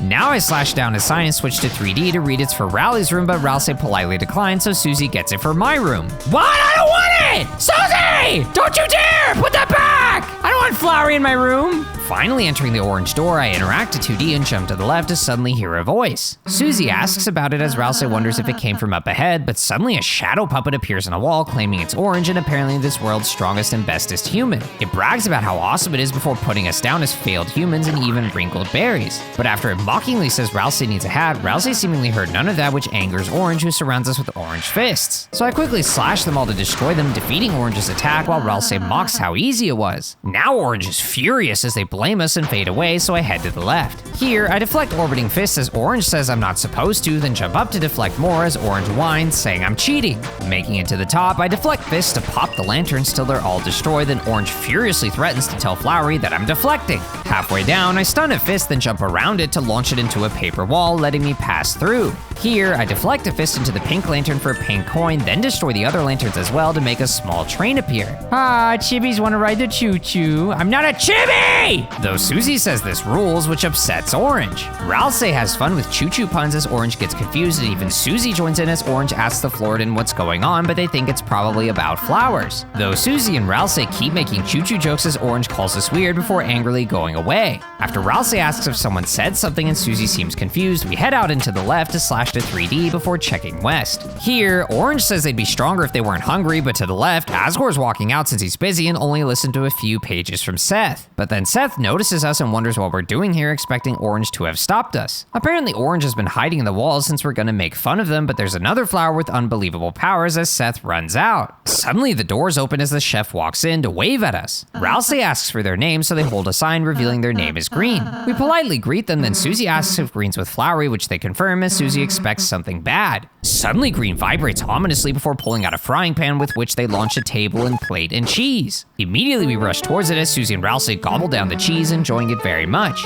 Green's Ralsei's favorite boss encounter as Susie agrees, then fist bumps them before Ralsei hugs them. After Ralsei thanks them and Susie does the same, Green waves goodbye before walking back out. Now Seth gets frustrated, especially as a shortcut to the cafe opens, so they run out. Heading down the new path, I visit the tea table to have Aqua and Green take a break. Aqua reveals Seth told her to be more like them, so Aqua wants to learn how to use fire. But Green just pulls out cheese and launches it onto Aqua's head as she realizes she can use her teeth on that, so she'll keep it in her mouth to show others. Now I pay for Green to have a break, but they just wave at us, then turn and wave again as Susie and Ralsei clap for them. Finally, we head to the right and enter the doorway to pass all the way to the end and check the upper path. Here, I find a pink chest and go around the wall to loot its pink coin.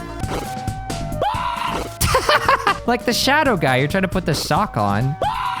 Afterwards, I check down to see a pink chest out of reach, then revisit the cowboy to slide the screen over and over again so he screams faster and faster. Oh, I just realized he's also trying to put the sock on faster. Finally, I head all the way back to the entrance, then enter the right doorway to find that pink chest room. Now I push each terracotta onto its switch one by one to extend a bridge so I can claim the pink coin. Finally, I head back to the second diner and pass through the door to find Aqua, who won't let me pass unless I find at least 3 foxes. So I check upwards to find a fox surrounded by terracottas, then push my way in, but the fox runs away from me. I try chasing it down, but then a living terracotta bounces towards me as more and more join in while the fox escapes. Get the fox! They're all waking up! Wait, I got it, I actually got it. Okay, can we get out of here and not touch these?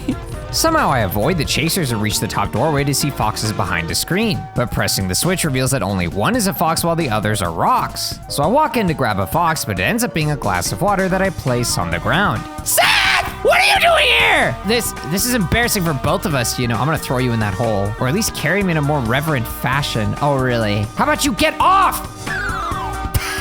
My next try somehow finds Aqua, who asks if she's a puzzle, then I drop her down the hole too, along with a glass of water. Toby! Go away! After dropping Toby down the hole, I finally find the fox and drop the rest down as rocks. Heading back down, I battle a terracotta to make it bloom, then start pushing the dormant ones off the edge. One of them shapeshifts into a fox for another +1, but eventually Ralsei suggests that pushing more statues won't do anything else. Though I keep pushing them anyways, Ralsei thinks I'm enjoying myself. After I push the last one off, Ralsei congratulates me, then asks if I had fun. So I say I was serious as Ralsei apologizes for getting me to softly yell at him, though I don't have to keep saying exclamation point. But Susie says I do, so I find an upper statue and push it aside to reveal his secret room. Oh no, is that you, cowboy?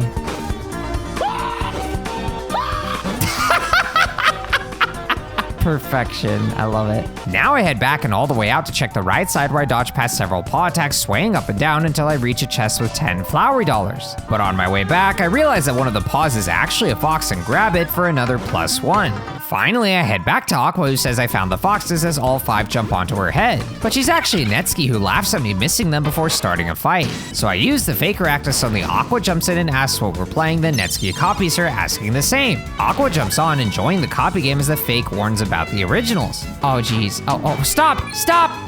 Oh my gosh! Chill! Bro! Now Seth walks in looking for something as the fake asks what, then the duo surrounds and circles Seth asking again and again until they're out of the fight. So I pass through and open the left door to find a fox turning into a chest containing a pink coin. Now I walk back out and head up the stairs to find Orange grumpily insisting to Seth that she was already gonna Omega. After interacting to 2D, I jump up left to reach a puzzle, then slash back to 3D. Here, I move the big block top right and the smaller one bottom left and have Ralsei hang down so I can jump off of him to the left. Now I cut Ralsei down, then jump to the right before having him hang again so I can jump up top and slash the bell for a pink coin. Returning to 2D, I head back right, then have Ralsei pull down the screen so I can jump onto a platform. Then I walk past a spinning blade to jump to Orange, who's angry that I'm back. After passing another spinning blade, Orange warns that if I ignore her, she's gonna go Omega. But I just have Ralsei pull down the screen, then jump up past a pair of spinning blades as Orange angrily insists that she's serious. So I pull down the screen to cover her, then jump to the left and drop down for Orange to go Omega. But it's harmless, so I have Ralsei hang, then jump up higher all the way to the top before realizing that I earned the last Moss title. Finally heading right, I find Seth, who claims we won last time because we could act. So it's time for their counter, Infinite Invincible Actless Eternal Seeing Double. Even Orange decides to help, the knives rain from above as I can't act on the glasses. But now Orange helps by sending down fists while insisting that she's helping. Once she says her attack's beating us, I stun it with Susie, then quickly rush it down to slash it up, damaging the glasses. Seth gets mad at Orange, but Orange defensively says she's helping as I launch another fist into the glasses, then Seth says to leave this to the big flowers. One more launch, then Orange asks why Seth's being mean as I finish off the glasses and win the fight. Suddenly the screens are slashed, revealing a mouse who blames us for ruining her attack. She reveals that she's Orange and supposedly the world's strongest human with human nose, ears, and tail. But Ralsei laughs, which makes her mad as Ralsei calls her a cute little mouse. Then Ralsei says humans don't have tails, which surprises Orange, who cries and says he's lying like Seth. She says Ralsei's jealous since he doesn't have a hat to hide his face, which makes him upset. Then she insists she's human and brave, plus my dad loves her. After threatening with her fist, she rises up, then flurry punches us one by one, dealing 0 damage. Good job, that really hurt. Susie encourages her to practice, but Orange demands that we stop bullying her. She insists she can deal more than 0 damage, but she's just hungry. Once she's gone, Susie addresses Ralsei, but decides not to finish her thoughts, so we move on. In the next room, I head down the stairs to be blocked by spikes, so I pick up the mushroom and place it in the hole to open the way. Now seeing a pink chest, I follow the zigzag path all the way to the end and pick up a mushroom as suddenly the green sun vanishes and something approaches from the horizon. Fox, Fox, Fox, no, Fox, stop! It's not your newsies! I pick up another shroom and run as fast as possible to the left, zooming past the zigzag before I place the mushroom down just in time. After claiming my pink coin, I head back upstairs and pass through the doorway to ultimately catch up to Orange. Ralsei asks how she's doing, but she angrily calls us bullies, then cries out for Green, who rushes up out of the water. Orange says we were picking on her while Susie says we weren't, but Orange insists while Susie asks if Green's cool. Orange says not to listen to us, but Ralsei promises we weren't doing anything bad, then Orange shouts at Green as the trio jumps around them. Eventually, Green turns around with a dark shadow as the trio backs away, realizing they disappointed Green by fighting. Orange says let's go, then actually joins us, but when we head left, Orange remembers that Flowery told them to stop us. So she shouts at Green to get her something to eat, then they feed her a green egg as she jumps up high, then powerfully smashes the ground. Now laughing, she says we're gonna get picked on as the fight against Orange and Green begins. I check Orange to see that her attack is Tough Glove and her defense is Bandana, plus she tries to be brave but is kinda sensitive. She needs 5 foods to use her Omega, so Green sends them over as Orange catches one while I rush to grab the rest so Orange can't get them. After she eats the egg, I see that she needs 4 more foods. Then I check Green to see that their attack is Pan and their defense is Apron, plus they're actually kind, though they don't want to talk. Now Orange is upset that I'm blocking her flavors, so she tells Green to send fast food. Thankfully, I managed to catch all the eggs just fine, but now it's hard for us to stay still. Now I try Feast X for everyone to eat Green's feast. Suddenly, we're all at a table as meals appear, but Orange is upset that we got food too. Then Orange reveals that Green's fast food makes us go faster as Green tosses bouncy eggs that I struggle to grab as 2 foods get through. Then after healing Chris, I fail to catch 2 more foods, so Orange has 5. So I try to have us all get along with Orange as Ralsei wears mouse ears, then brings her cheese. But when he baby talks her, she thinks he's making her feel stupid, then she celebrates having 5 foods and prepares her Omega. Suddenly she flies above and punches forward to project wheels of fists that slowly expand and contract while I struggle to squeeze between them, taking lots of damage again and again. Now I have Ralsei heal up, then Green suddenly launches candy that zooms downward, so I rush to intercept them but miss 3 of them. It's time to eat Green's feast again as we're back at the table, but only Susie gets food. Orange complains about Susie getting seconds and Ralsei not washing his hands, but she didn't wash hers either, though apparently that's because she's wearing gloves. Now Green's foods come down much faster as I struggle to keep up, but thankfully only one manages to slip through. It's feast time again as the others get ice cream, but Orange is upset that Ralsei got a cherry and wants to trade with the rat boy, but Ralsei's offended and says no. She wants Green to tell Ralsei to trade and is upset that Susie and Ralsei are looking at bromides as she threatens to tell if we keep bullying. Now more speedy foods get launched as I sadly miss 2, charging Orange up with 6 foods. So I risk one more feast as Orange learns that Green made her favorite, which ends up being cheesecake. But Rousey just laughs at it being cheesecake, which confuses Orange, though Rousey just says it's wonderful that that's her favorite food. So Orange gets sad at the bullying and gets frustrated at being singled out as she prepares her Omega. Suddenly she charge punches upwards as swarms of gloves follow before she dashes diagonally to guide the fists into me. She keeps charging from different directions to send the fists towards me as I take lots of damage but thankfully manage to survive. Now Orange wants our opinion as Green approaches her to flower crown her, then she asks if they thought it was cool. Even Susie admits that it was epic as Rousey confirms the same, then Orange is happy that we're admiring her as Susie and Rousey compliment her more. But then Rousey accidentally makes a lactose joke which makes Orange cry since she thought we were done bullying her. So Green sadly waves goodbye before sliding away, then we win the fight. But when I head left, Green comes back and waves, wanting to tell Susie a recipe for yummy holiday cookies. So Susie tells us she'll be right back and follows Green out, then Rousey says we should give her some space. But I try closing my eyes and thinking about her, the Rousey says this time we should give her privacy. Now Rousey wants to go look for flowers, so he walks all the way to the left, then I close my eyes to think about him. Kneeling by the water, Rousey prays for it to change, begging for everything to be alright and for mercy on them and Susie. Then suddenly Flowery pops in saying Rousey's got a lot on his mind, though Rousey expects him to be upset at our jail escape. But Flowery insists the escape was because Aqua and Seth made friends, which brings them closer to understanding each other. Then he jumps up next to Rousey to ask about his praying, as Rousey reveals that he prays when he can.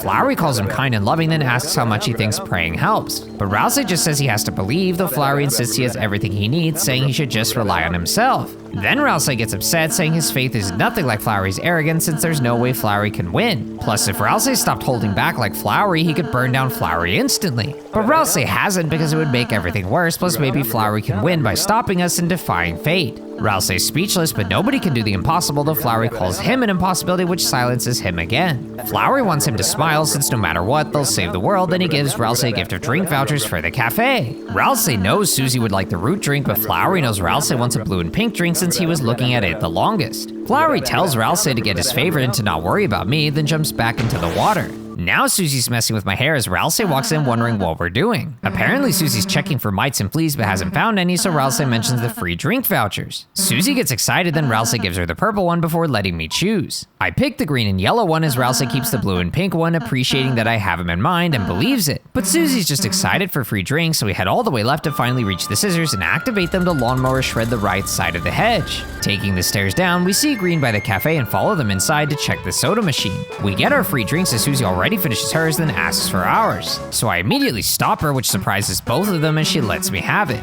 Then Rousey calls my idea interesting since I apparently bit the opposite end of the straw. Now I head back to the entrance to walk up and open the big door, which reveals a giant watering can. So I have us all pick it up, but when we try to carry it out, the flowery hedge blocks us. Oh, hey! Flowery! Why are you extending the leg? Nah, but... So we put it back, then return to the cafe for Seth and Rousey to take a break. Rousey complains about Flowery, then Seth says that he doesn't explain everything correctly. Rousey agrees, then Seth's upset about Flowery telling people things they shouldn't know. After Rousey says that Flowery pretends to know more than he does, Seth realizes Rousey really gets them and says they should be the leaders. Rousey immediately agrees but quickly changes his mind, then Seth suggests just trading glasses. They also ask if Rousey likes birds, then he mentions liking the yellow bird that shows up during Jevel's act. Now I pay for Seth and Green's break as Seth directs Green to the right, then to the left before taking out the pan. But Green just tosses it across the room, which frustrates Seth, who said to not add so much power. They don't think them two can work together as suddenly an orange pops out of Green's hat, asking if she can do something besides pulling Green's hair. Seth's speechless, realizing they didn't think of that, then Aqua climbs up and grabs their hair before puppeteering them to the left little by little.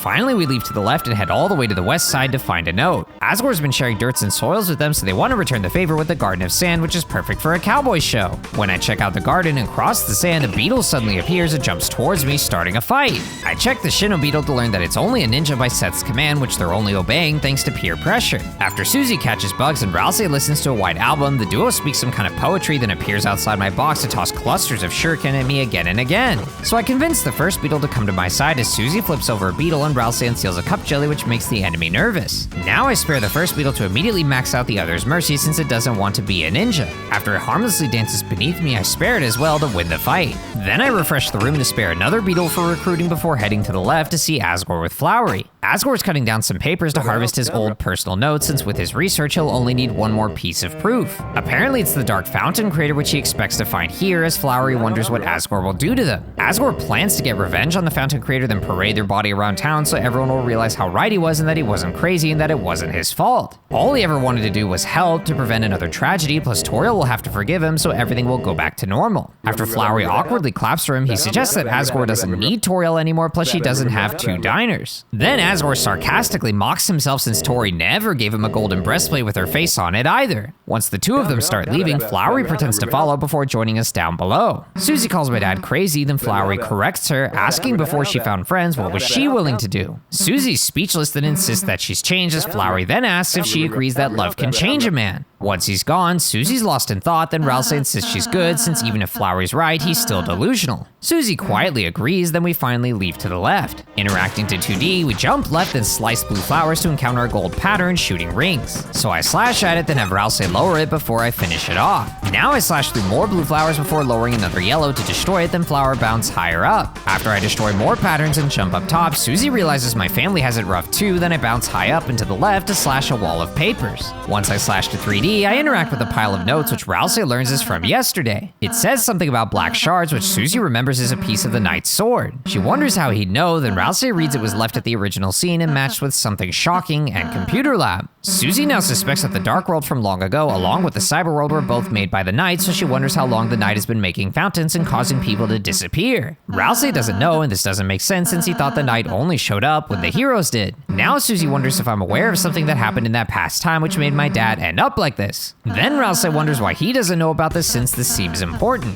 Finally leaving to the left, I find a locked blue door and yellow door, so I keep heading left. In the next room, I interact with 3D, then bounce off a flower to reach a floor covered with flowers. But when I crush a blue flower, the large yellow pattern gets angry, then starts firing at me. So I load and head back up, then carefully jump between the blue flowers without damaging any of them until I finally make it all the way to the end. We find a yellow key, which Ralsei thinks goes to the yellow door, but before Susie can grab it, suddenly the cowboy slams down onto the floor. He won't let this key go to human criminals and introduces himself as Yellow before accusing us of trying to steal their fountain. Without a fountain, there can't be cowboys, which means no perfect world for Asgore. Since anything that hurts Asgore is the ultimate crime, Yellow says we have one more excuse before justice has its way with us. With the patterns overhead and Ralsei's arms raised, Susie quickly claims that wasn't us, which surprises Yellow since it looked like us. But Ralsei explains that it was just flowers that looked like us, which confuses Yellow since we don't look like flowers. Though neither does Yellow, which he agrees with before apologizing and letting us have the key. But after Susie grabs it, Yellow stops us, then asks if we aren't stealing the fountain, then who did? With the patterns overhead again, Susie panics and accuses Yellow, which surprises him as she explains he doesn't even look like a flower, so he could be the human criminal. Surprisingly, he agrees, admitting he knew about stealing the fountain and realizes he was the criminal all along. So he deserves a criminal's justice and depressingly walks forward until Susie points out he didn't know, which cheers him up.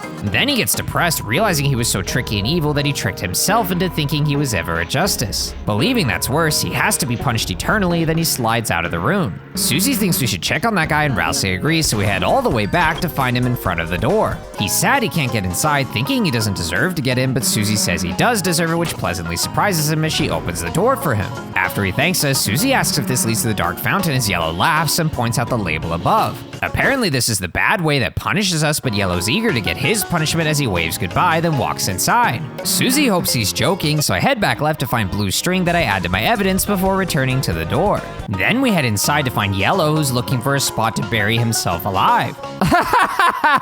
What the heck are these sprites? Susie and Ralsei so shocked. Oh no. We then check the right to discover Yellow's hat. Ralsei gets worried as Susie demands we go unbury Yellow, so I explore left.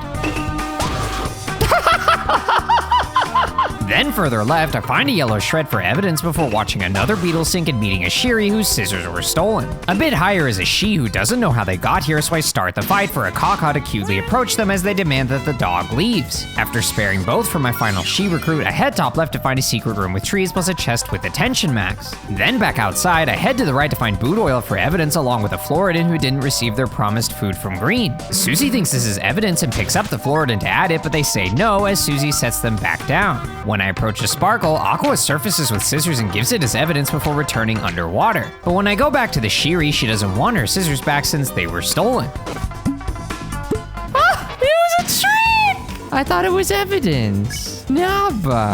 After winning the fight, I find another yellow door before reaching Yellow's hat. Susie tells me to get it, but there's nothing underneath, so Susie thinks Yellow's underground. She tells Rousey to start digging as the two of them use their bare hands, and suddenly Yellow walks in, so Susie demands him to help us. Yellow obeys, then approaches to help with digging before asking what we're doing. Susie explains that we're trying to dig him out as she suddenly realizes that he's okay, then he explains that he just left his spare hat here to mark where he'd be buried. He appreciates us making a perfect hole for him, but Susie quickly gets in his way, saying we don't want him to bury himself. He appreciates our kindness and agrees not to bury himself, then walks up to open the door for even worse punishments. Once he's gone, Susie and Rousey panic again, then the hat slowly slides away through the wall. There she blows. Give me hat! Now heading up, I find Aqua and Seth along with Yellow searching for a way to blow himself up since he deserves it. So Susie tells me to stop him, but I first check on the duo to learn that they're renovating the punishment rooms for Asgore while Seth wonders why we're here. Susie explains that Yellow is gonna blow himself up, which excites Aqua, who wants to join him as Seth follows behind. After grabbing the perp book for evidence, I head left and interact to 2D, then explore the right to find a hidden room with bounce flowers. So I position my bounces carefully to ascend past each section, then bounce off the final flowers one by one, back to back, until I reach the bell, which I slash for a pink coin.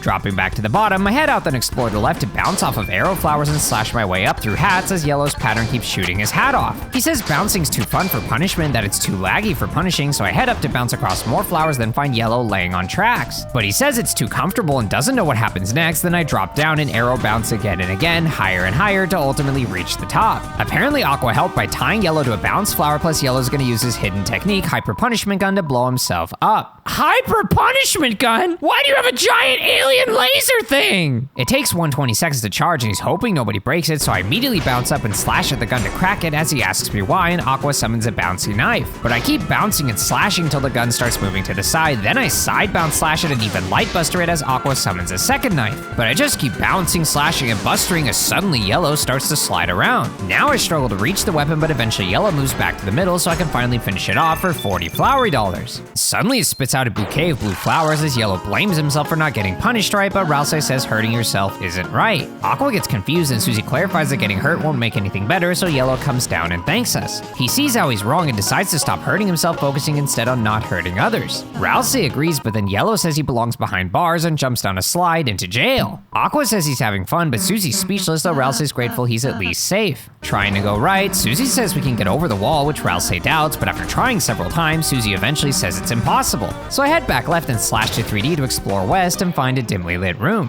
Ashiri mentions that a show is starting, so I check further left to find a stage with the three of us standing on X's. Susie wonders if this leads to the fountain, but suddenly a voice asks who's here, then claims to be Love and a butterfly. Now the light shines on a dancer who Susie deduces is blue as he spins and sends us a rain cloud to drench us back to full HP. Susie is surprised as Rousey thought blue would attack, which he confirms Flowery told him to, but he prefers happiness. After all, flowers aren't weapons of war, but rather messengers of love. He thinks we're here because of love, which leaves Susie and Rousey speechless, but then Rousey asks what's going on as Blue wants to help us reach our love. Both Flowery and I care for my dad, so Blue will help us both. Now Susie thinks Blue is nice as Rousey confirms, then Blue responds as a happy butterfly. So Blue's gonna give us his blue key, which leads to our love, but then he calls for Yellow. Though Yellow doesn't show up, which silences Blue, who demands to know where Yellow is. Rousey gets nervous as Susie claims we don't know, then Blue runs out to find him. Susie nervously suggests we stop him as Rousey agrees, so I head back right for the Floridin to say I'm in trouble. Further east, I interact at 2D, then jump up right to see Blue, who can't find Yellow but notices pieces of a giant gun along with signs of a struggle. Susie nervously suggests that someone was trying to help him, but Blue's not amused as he says he wants to look more, then jumps away. When I use the same platform, Susie says she was right about us getting over as Rousey silently lets her be happy.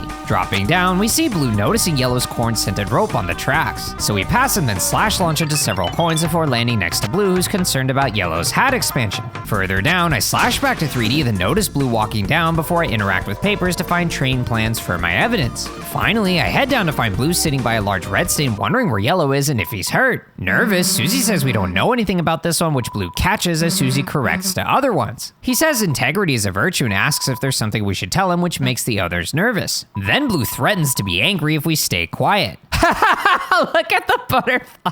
There's an angry face on the head and on the back of the wings too. Susie admits there was a misunderstanding as Aqua reveals that Yellow's in jail and tried to blow himself up. Blue tells us to stay here as he spins away, which terrifies the others, so I check the splatter to add red splatter to my evidence. Finally, I head down and out to find Blue opening his door and going in. So I follow behind and head down the stairs to interact to 2D. Now I jump to the left while dodging Shinobeetle's shurikens again and again, then running under a cluster to ultimately get a pink coin. Then I flower bounce all the way to the start and slash back to 3D before heading upstairs and passing through the doorway. Walking to the right, I find Blue in front of Yellow's cell asking if he got tricked again. But Yellow insists that he's a criminal, though he doesn't know what he did. So Blue tells Yellow to come out as he raises the bars and pulls him out. Yellow asks why Blue would help a criminal since they'll arrest him too, but since Yellow arrested himself, Blue asks if he'd arrest him. Yellow says never, then Blue asks who made him feel this way as the light shines on us, and Yellow apologizes for the misunderstanding. Susie says it's alright and that we're gonna go, but Blue intercepts us, figuring we fooled Yellow, as Yellow says justice doesn't have patience for foolers. So now they're gonna punish us as the fight begins. Yellow says no more mercy, claiming every crime here was done by us, so it's time for justice. Then Blue reveals that in order to survive, we need to find the true culprit of 4 unsolved cases. Yellow's Justice Act will begin the trial, and I can act on Blue for evidence. But I first check Yellow to see his attack is gun and his defense is hat, plus he's a cowboy with his own strange form of justice. Blue's attack is ballet shoes and his defense is tutu, plus he believes love to be integral to life. After Susie gathers red herrings and Ralsei uses clairvoyance, Blue chases me with a flower trail while Yellow fires exploding bullets at me that strike me again and again.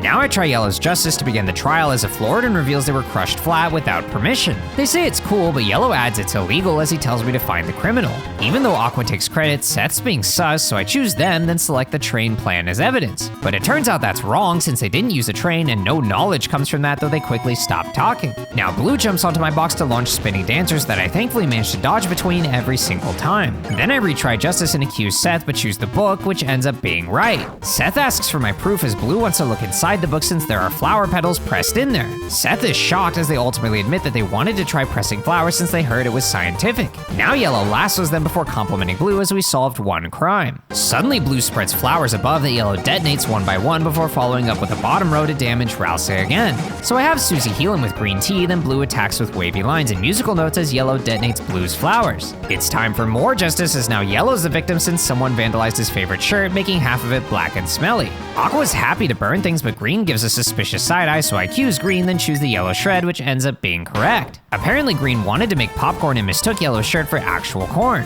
They ask if it worked, but Seth explains that the shirt was burned, so Yellow arrests Green. Now at the next trial, Green's the victim and reveals their handkerchief was stolen as Aqua happily takes credit, mentioning blood. So I accuse Aqua and choose the scissors, but that's wrong even though she stole the scissors. Now Seth wants me to choose the right evidence to get this war criminal behind bars, so I justice again, then choose the red splatter. Aqua admits she killed the handkerchiefs, but Blue corrects her since she's wearing them right now. Apparently she got bored of one color and wanted to make red ribbons, plus she made the violent crime scene with red food coloring. Yellow congratulates her, then prepares punishment as he arrests her and she cheers. It's time for one more trial as Yellow's the victim since his petals got stolen and he didn't tell anyone about those. He'll never forgive whoever did this as Blue is oddly speechless, so I accuse him and choose the blue string. That ends up being right, which surprises Yellow, who's upset that we accused him. But Blue admits that he did it, which shocks Yellow as the battle ends. Yellow realizes Blue took his petals and has no choice since Blue's a thief, so Yellow prepares his gun. But Blue points out that it's facing the wrong way, though apparently Yellow intends this since he doesn't want to punish Blue. Suddenly the gun fires, but blue flowers come out as it flies away and Blue wants Yellow to be happy. Then Blue reveals a bouquet of yellow and blue flowers, which shocks Yellow, who loves the surprise gift. After face planting the flowers, Yellow says we're all right and wants to move on as he leaves to the right. Then we try to sneak past, but Blue stops us and demands that we stop tricking Yellow. Susie nervously agrees and Blue lets us leave as he spin twirls away. Finally, we exit to the right for Blue to return and ask Susie if she wants advice about flowers to represent her love. Susie happily accepts and leaves with him as Ralsei starts a question, but I quickly say don't think of Susie. Ralsei confirms that's what he was thinking too since she should have time to herself, so I decide to hang with Ralsei normally. He thinks there's something to our right, but suddenly Flowery drops in, which scares Ralsei as he asks how's it hanging. Ralsei asks why Flowery's messing around since we're gonna seal his fountain. But then Flowery asks if it's bad to have a fountain since that would mean the fountain's creator is also bad. That leaves Ralsei speechless, which Flowery pokes fun at as Ralsei pushes him away, not wanting to talk about this with him, especially in that pose. Flowery doesn't mind, but wonders if there's someone else Ralsei should talk to about it as Ralsei finally launches Flowery away. Ralsei tells us to go, so we head to the right to find a hot spring as Ralsei asks if I want to try it. I say yes, then we both slowly walk inside as I then choose to relax. Slowly, I lower myself into the water as Ralsei does the same, but then his glasses fog up. So he sets them aside to show his pink eyes, then shakes some water out of them before putting the glasses back on. Now Ralsei asks if I want to talk about something, so I say dark fountain. Ralsei thinks about his words and tells me there shouldn't be more dark fountains since making them is very bad. The more darkness gets released, the closer the roaring is, and that will lead to the end of the story. But when I played the giant piano yesterday, Ralsei noticed my performance had something beyond the notes. He tried to play the same song, but he couldn't do it like me even when pressing the same key, so he believes I'm very special and that's why I'm the hero.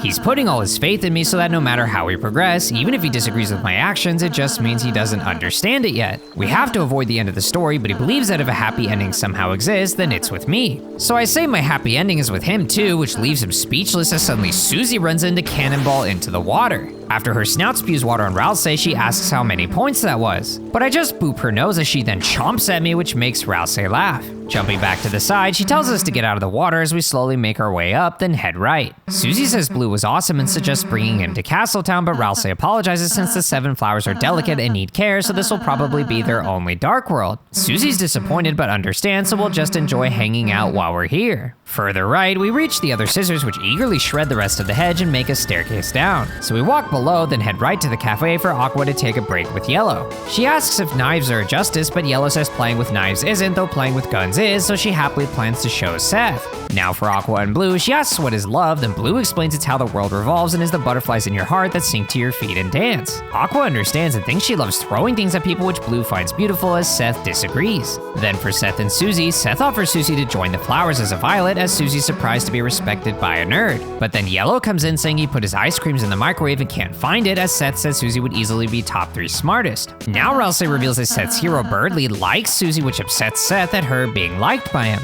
But Susie insists that Birdly doesn't like her, plus she doesn't like him, then Seth's upset at Susie not being liked by Birdly. Though Seth still lets Susie join as Yellow comes in saying he found the creams and that they're now steams, then Susie declines. For Seth and Yellow, Seth calculates that Yellow will be a better cowboy if they get a ranch. Then Green launches cool ranch dressing onto the table as Yellow thanks them, but Seth insists it must be regular ranch for cowboys. Now Green launches a regular ranch bottle that Yellow thanks for and Seth seems okay with. But after more research, apparently ranch means that Yellow needs a horse to ride. Suddenly we all look at Ralsei as the scene shifts to a desert with Yellow carrying Ralsei horse and Seth on top. Yellow asks if this is right as Seth insists it is, so we switch to Seth and Blue. Seth says that Blue is too emotional and needs to stop sugarcoating things so others can grow. Then Blue agrees and criticizes Seth for overanalyzing others and stopping their growth, asking if that's cringe. Now Seth gets upset and starts crying, then Blue apologizes saying their analysis is needed as Seth appreciates the honesty. Suddenly Aqua bounces on their heads saying not to cry since it's good that they're cringe. Seth's pleasantly surprised until Aqua says it makes her want to throw rocks at them as even Orange shows up to join in. But Yellow says that's a violence and decides to arrest the rocks before anyone's hurt. Now for Yellow and Ralsei, Ralsei asks for smoked herbs like oregano, which Yellow misinterprets as smoking herbs, which is illegal.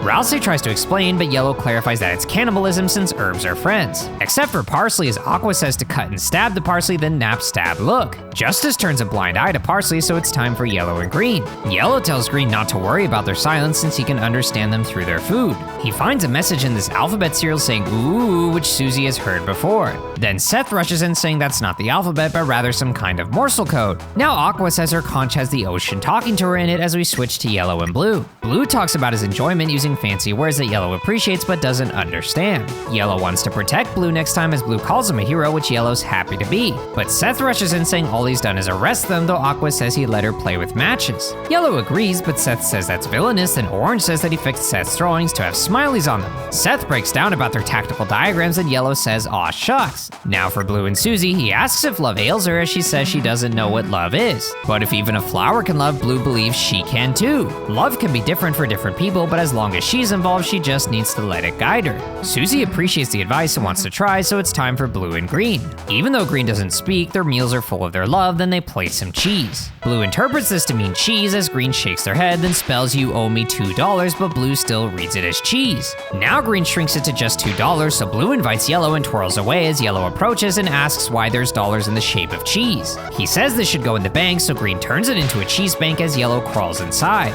Once it's just cheese, Blue spins back, then asks where's Yellow. Green shrugs as Yellow says there's $2 in there, so I finally leave to the left. Back to the foyer, I head up to the big door and open it up, then have us pick up the giant watering can. Carrying it down below, we pour lots of water onto the central sapling for it to suddenly skyrocket with growth as a gigantic stalk. So I climb on and start ascending higher to find rejected Aqua accepting playing later. Rejected Yellow has more time to practice as rejected Blue was hoping to do a pirouette. Asgore rejects Green's cake, which makes them sad, then Orange accepts that no one will get in his way. Seth offers to try something else, then apologizes before I climb higher to find all of the flowers. Flowery asks how the Asgore helping's going as Seth says they need to study harder while Orange feels she needs to protect him more. Now Flowery walks over to Asgore and talks about everyone's gifts before insisting that Asgore gives it a chance for his own happiness. But Asgore just wants to reach the dark fountain, expecting its creator to come back to it so he can stop them. Flowery's speechless but gives in since it's Asgore's special dream, then Asgore demands that this time nobody interrupts him. Flowery agrees, then Petal levitates my dad up and away as we finally climb up to the top. Aqua asks if we want to play, then Yellow offers to share his cowboy show as Seth wants to read us a story. Susie's excited for all of that, but then Flowery drops in saying we're here to seal their fountain and to end Asgore's dream. That reminds Seth that we're enemies, but Blue says flowers are messengers of love so they can never hate us. Though since our love and dreams conflict, the flowers will do their best to stop us as a contest of our love, then Blue flies away. Yellow wants a fair fight and Aqua doesn't want it boring as Seth wants us to make them think and Orange refuses to lose. After Green waves and flies as well, Flowery calls us the true power of friendship, then mocks me for thinking I can win with my companions. But if I'm serious, he'll be at the top of the castle, so he flies away too, then Rousey insists we can't give up. Susie's not sure if we're doing the right thing, but that's why I'm in charge, so Susie's got my back, though she wants me to promise that we won't hurt them. After the fun game poses again, we head up to see the fountain in the distance, then explore right to be ambushed by a Shino beetle. But I just avoid them and head up the stairs until Seth suddenly jumps in front of me as I'm surrounded by an army of more beetles. The battle begins as I mercy the Shino beetle like normal, but Seth cheers on the beetle to remove 20% of our mercy. Now the beetle appears from two sides at once to throw shuriken clusters at me as Seth rushes me down with explosion fields. So I have us all act again to max out the beetle's mercy, but Seth still rips 20% away. After I max it again, Seth mocks me for not sparing and acting on the same turn, so I do exactly that and win the fight. Further right, I interact to 2D, then jump to the right and find Blue, who tells me to believe so love will make my path. Suddenly he twirls away, leaving platforms behind as Yellow warns that if I touch Blue's flowers, justice will have its way. So I jump up the platforms while carefully avoiding the blue flowers, though sadly I end up squashing one as Yellow immediately fires at that platform. Eventually I bounce up to find a blue flowered ceiling, then end up slashing it so Yellow shoots the rock to destroy it and reveal a bounce flower that I slash to go higher. Time to take out the big guns. Oh geez, run!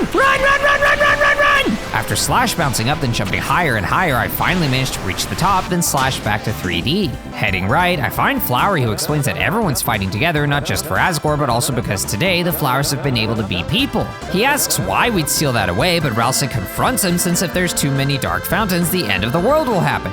Flowery agrees, so he suggests leaving his fountain and instead getting rid of ours in Castletown. But that makes Susie mad since Castletown is everyone's home, so we're not getting rid of it. Then Flowery mocks Susie's heroism before flying away, which upsets her, so Rousey tries to comfort her. She insists that we can't give up Castletown for anything, so we head outside and interact at 2D, then dash through a Torii gate to find Aqua, who invites us to Fast Game. After I slash bounce across for coins, Aqua rewards me with knives that I carefully dodge around before jumping across a few more gaps. Don't you want your prize? No.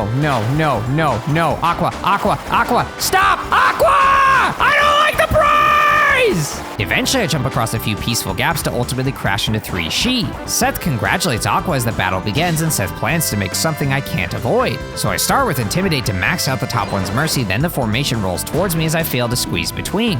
Now I Intimidate the bottom one to max its mercy, then spare it so I can easily dodge over the formation's attack. But once I spare another She, Aqua shows up to add chaos by throwing converging knives at me while the last She spreads its scythes. After taking several hits, I max out the final She's mercy, then spare it to end the fight. Slashing to 3D, I enter the doorway and walk up the stairs to find Flowery again. Rousey chases him up and swings but misses his attack, then Flowery mockingly says that's not like him. Rousey demands the stalling to stop, but Flowery just grabs him, then mocks his service to humans as Rousey pushes Flowery away, then insists he's not a human and is just pretending. Flowery asks what's wrong with that as Rousey explains it's his purpose to be a flower. Our purpose is to stop the darkness, so we're doing what we have to. But Flowery mocks Rousey again, claiming his teasing was meant to help Rousey decide to be happy, though it seemingly only made Rousey jealous jealous that the flowers don't have to follow his rules. Ralsei angrily demands that Flowery shuts up before explaining that if he doesn't follow the rules, everything will fall apart. He doesn't want it to be like this, so Flowery asks what he does want, which leaves him speechless. Flowery says he's just trying to help, and Ralsei angrily swipes him away.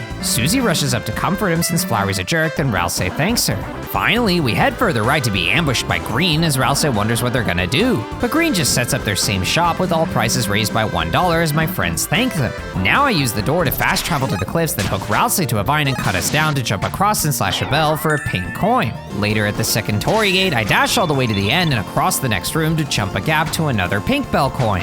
Finally, I return to Green's shop, then head right and interact to 2D as Ralsei says this room's enormous. So I buster a flower, then slash bounce before hooking Ralsei to catch me, then bustering another flower to bounce off onto a rehooked Ralsei. But after 2 bounces and a buster, I fail the 3rd bounce as Ralsei points out this room is difficult. Trying again, I managed to succeed at that bounce with the follow-up hook, but failed the next hook, so I return to the start. Suddenly, Ralsei heads in front to give advice, but Susie stops him, instead suggesting that the two of them not wait for my signals. Rather, they'll just do it and trust each other as Ralsei agrees, so the two of them automatically do the needed acts to help us progress until we suddenly get chased by a giant shuriken. Rushing from hook to hook and bounce to bounce, I managed to jump across several hooks away from the shuriken, then slash bounce again and again, all the way to the top. Just as the trio celebrates and Susie says that was easy, suddenly a shuriken rushes towards Susie as Ralsei charges a fire spell, then completely explodes the shuriken. Susie's shocked at the surprise fire magic, which leaves Ralsei speechless, but Susie just wants to see cool stuff like that earlier as Ralsei agrees. Finally, we head left and slash bounce off of flowers while dodging Aqua's knives to reach a middle platform. Then I head further left, struggling to slash bounce off of non-directional flowers until I finally make it all the way across. After claiming my pink coin, I slash the vines and hook Ralsei and jump onto him, then switch his position as I jump to his next hook until I manage to reach the top. Now further left, there are more Ralsei hooks, so I hook Ralsei and jump over and over again and again until Toby gets hooked instead. What are you doing here? Toby, get off. Toby! Stop sabotaging me! Back at the start, I jump hook across again without getting sabotaged by Toby to finally make it across. After slashing to 3D, I open the chest for a dog dollar, then try to climb the ladder for Susie to say we should upgrade Ralsei's ladder. Ralsei angrily asks if she wants him to take laddery, then she says yeah, so he gives in as we take it for his room. Now through the doorway, I enter some kind of art room and find something incredible on the ground, which is apparently Bromide F. Using it reveals Flowery in the bathtub with a birdly duck along with my duck machine plus bubbles of Susie, myself, Ralsei, and Asgore. The Floridin reveals that this is where they draw bromides for Flowery as they get paid in Flowery dollars so they can buy more bromides. Finally, we head out and slash bounce back to the previous room, then slash bounce back to the middle platform before heading down. Here, the struggling Darkner actually manages to finally reach the cheese, but I buster the spinner to remove the floor so we start to fall. On my way down, I slash through blue flowers and squeeze between projectile hoops until we finally reach the bottom. After claiming my pink coin and slashing to 3D, I use the mystery key to open the door, then head inside. Susie anticipates a strong fight while Ralsei's hoping for great music as suddenly Orange pops out of the flowers. She laughs, thinking we're talking about her, but Ralsei's disappointed, which upsets Orange, who claims that she's been practicing. Ralsei ignores her, suggesting we use the key elsewhere, while Susie suggests we beat her up to make her happy. Orange demands that we stop bullying her, then runs away, saying she's telling, so we follow behind. Ralsei tells Orange we're checking on her, but she demands to be left alone while calling Ralsei an ugly freak. She's gonna tell her big sis, which Ralsei angrily mocks as Marigold the giant rat, then Orange says not to make fun of her. Suddenly, the strongest and prettiest soldier of Asgore's 7 colored flowers speaks up, revealing her name is Pink. As Pink walks in from below, Orange is happy to see her, then Pink asks who's bullying her. Orange immediately rats us out for bullying her all day, saying we treat her like she's small and that we said humans don't have tails. But Pink says of course we have tails, and Orange asks her to beat us up, which she agrees to. So she walks over, then asks if we've been picking on Orange, saying if we apologize then maybe we could be friends. But Ralsei angrily points out that Orange started it, then Susie whispers to him, so he ends up apologizing since we want to be friends too. Now Pink is satisfied, but Orange sticks her tongue out at us, so Pink tells her to apologize too. Orange is always getting into fights and needs to control her anger so grudges don't grow. Orange should be making friends instead of enemies, so she ultimately gives in, then calls us jerks and apologizes as Susie accepts it. Orange feels better and thanks Pink, as Pink is happy to help, so now it's time for normal flower stuff. But before they leave, Susie points out that we already met all 7 flowers. Ralsei confirms that Asgore doesn't have a pink flower, as now even Orange starts questioning her, which leaves her speechless. But as she struggles to explain, suddenly she explodes with rage, demanding we stay out of of her business. Who cares if she's a flower? She likes being here in this world and this body. But then Rousey apologizes about the dark world as Susie clarifies that it's temporary. Pink understands, enraged that we're gonna take it away, she decides to punish us, so the fight begins. She jumps onto our box and pours in tea till my box is full, so my soul turns purple. Now we're trapped and moving along lines, plus my max TP is only 8. I see that my acts have changed to flirt, so I check Pink to learn that she's a Lightner ghost in a magical girl's body. Then I have Susie share green tea with Pink, which raises Doki by 2 since she liked it. Now Rousey turns into a plushie for hearts to come out, which raise our max TP by 14. But then Pink challenges us to figure out how to move as round cats slide from the right, so I shift up and down to fit between them. Now hearts slide in that I can collect to raise TP, and max TP has even more cats slide in that I struggle to squeeze between while collecting the hearts. Then I have us flirt for Doki while Rousey lovely boys for TP, as Pink says before this body she was nobody, just a ghost. Now she's a sensation with friends, enemies, and neutrals, along with a Doki meter that she tells us to stop looking at. Suddenly she throws bombs into my box that explode vertically and horizontally as I carefully avoid their blasts. But then she throws many at once, which catches me off guard and blasts me several times. So I have Susie flirt as Rousey plushies and Chris heals with green tea. Pink thinks we're jealous, wanting to steal her body since it has its own limited edition voice clips. It says it loves us, then Pink jumps onto our box as cats swarm from both sides while I struggle to dodge between them. Now walls of cats rush in as Pink throws several bombs from above, whose blasts I manage to avoid while she laughs. After Susie flirts and Rousey heals himself, Pink demands that I stop flirting since it's making her body's heart go funny. She demands that I die before throwing bombs into my box again that I keep struggling to dodge until she knocks me down to 0 HP, shattering my soul. So now I raise Chris's defense with a jingle blade, then head to the right to try again. This time when I reach the same attack, I'm more careful about dodging the explosions while picking up the hearts, but still get hit a couple times. So now I try Giga Flirt to max out her Doki as a giant heart appears and her body reacts. Pink wonders what that means as a bunch of dating metrics come in. She tries to push away the meter, but then the special love sequence activates, leading to our date. She wonders why we're at school since she doesn't go to school anymore, then she asks if I want to walk her home. So I choose yes, which is correct, then she asks if it's because I think this body's cute. I move over and choose yes, which is correct again, then she asks if I wish I never met her, so I slide over to choose no, which is right again. But Pink gets annoyed and ends the date, resetting her Doki while adding 25% mercy. She's angry at her body for having us date them, but the body says she likes us, though Pink insists they want to kill us. Now semicircles and circles approach from all sides as I quickly move in and out to dodge them while grabbing hearts and not getting hit. Pink's body says not to hurt us, though Pink insists it's her body, so it has to do what she wants. Suddenly I'm on a ring filled with other rings as I can go deeper, but we're surrounded by approaching electricity. I carefully approach the interior while grabbing hearts and avoiding electric walls and snakes as the attack moves faster and faster. After we heal with Tree Cake, Pink's body spams more voice lines. So Pink demands it to shut up, then tells us to stop making her heart beat. After throwing several clusters of bombs, Pink throws a giant bomb into my box that I thankfully managed to dodge. Now Pink's body spams even more voice lines as Pink angrily stomps the ground, telling her body that they are Pink and that they're never going on a date again. Suddenly a stage appears as she jumps on top to sing, then little bouncy dummies shoot their hearts at me. So I tried luring them into Pink to leave hearts behind that I collect, though sadly I get hit. But now I max out her Doki with another Giga Flirt as her body reacts, so it's time for special sequence. When the dating metrics return, Pink starts kicking them away before getting angry at the dog radar. The body wants to date, but Pink says no, though the body insists as Pink does too, then the two fight back and forth again and again until splitting apart. The body is excited for both to date us and asks us to say something nice, but the ghost wants us to say something nasty. So the duo compromises on a choice that means both before asking how I'll hold her and saying chicken meat. I choose Nugget, which pleases the ghost but angers the body, damaging us all. Choosing Tender makes him happy, then the body asks if I was moved as the ghost says destroy her letter. So I choose Tear Up to please both, and the body asks for honesty while the ghost says be a weenie. Choosing Frank pleases both as the Doki meter resets and 25% mercy is added, but Pink splits into ghost and body. Now the ghost is angry at the body since they're split apart, but the body still wants to date. Then the ghost blames us and wants us to die. The body jumps onto my box and laughs as the giant ghost rises from the side and rams into us, flipping my box as the circle pieces slide in from the sides. Thankfully I managed to avoid them all, but then the ghost charges extra hard to flip my box into exploding. The body wants yogurt mushroom as the ghost demands to know why they're split. Rousey explains it's because she's a ghost lightener and the body's become a darkener of its own, which surprises the ghost. Now she throws gigantic bombs into my box that I thankfully managed to fully avoid, but when she carries one and slides up and down, she stops right in line with me for heavy damage. You piece of crap! That was disgusting! Rousey insists that Pink is its own person with its own likes and dislikes, but the ghost's in disbelief.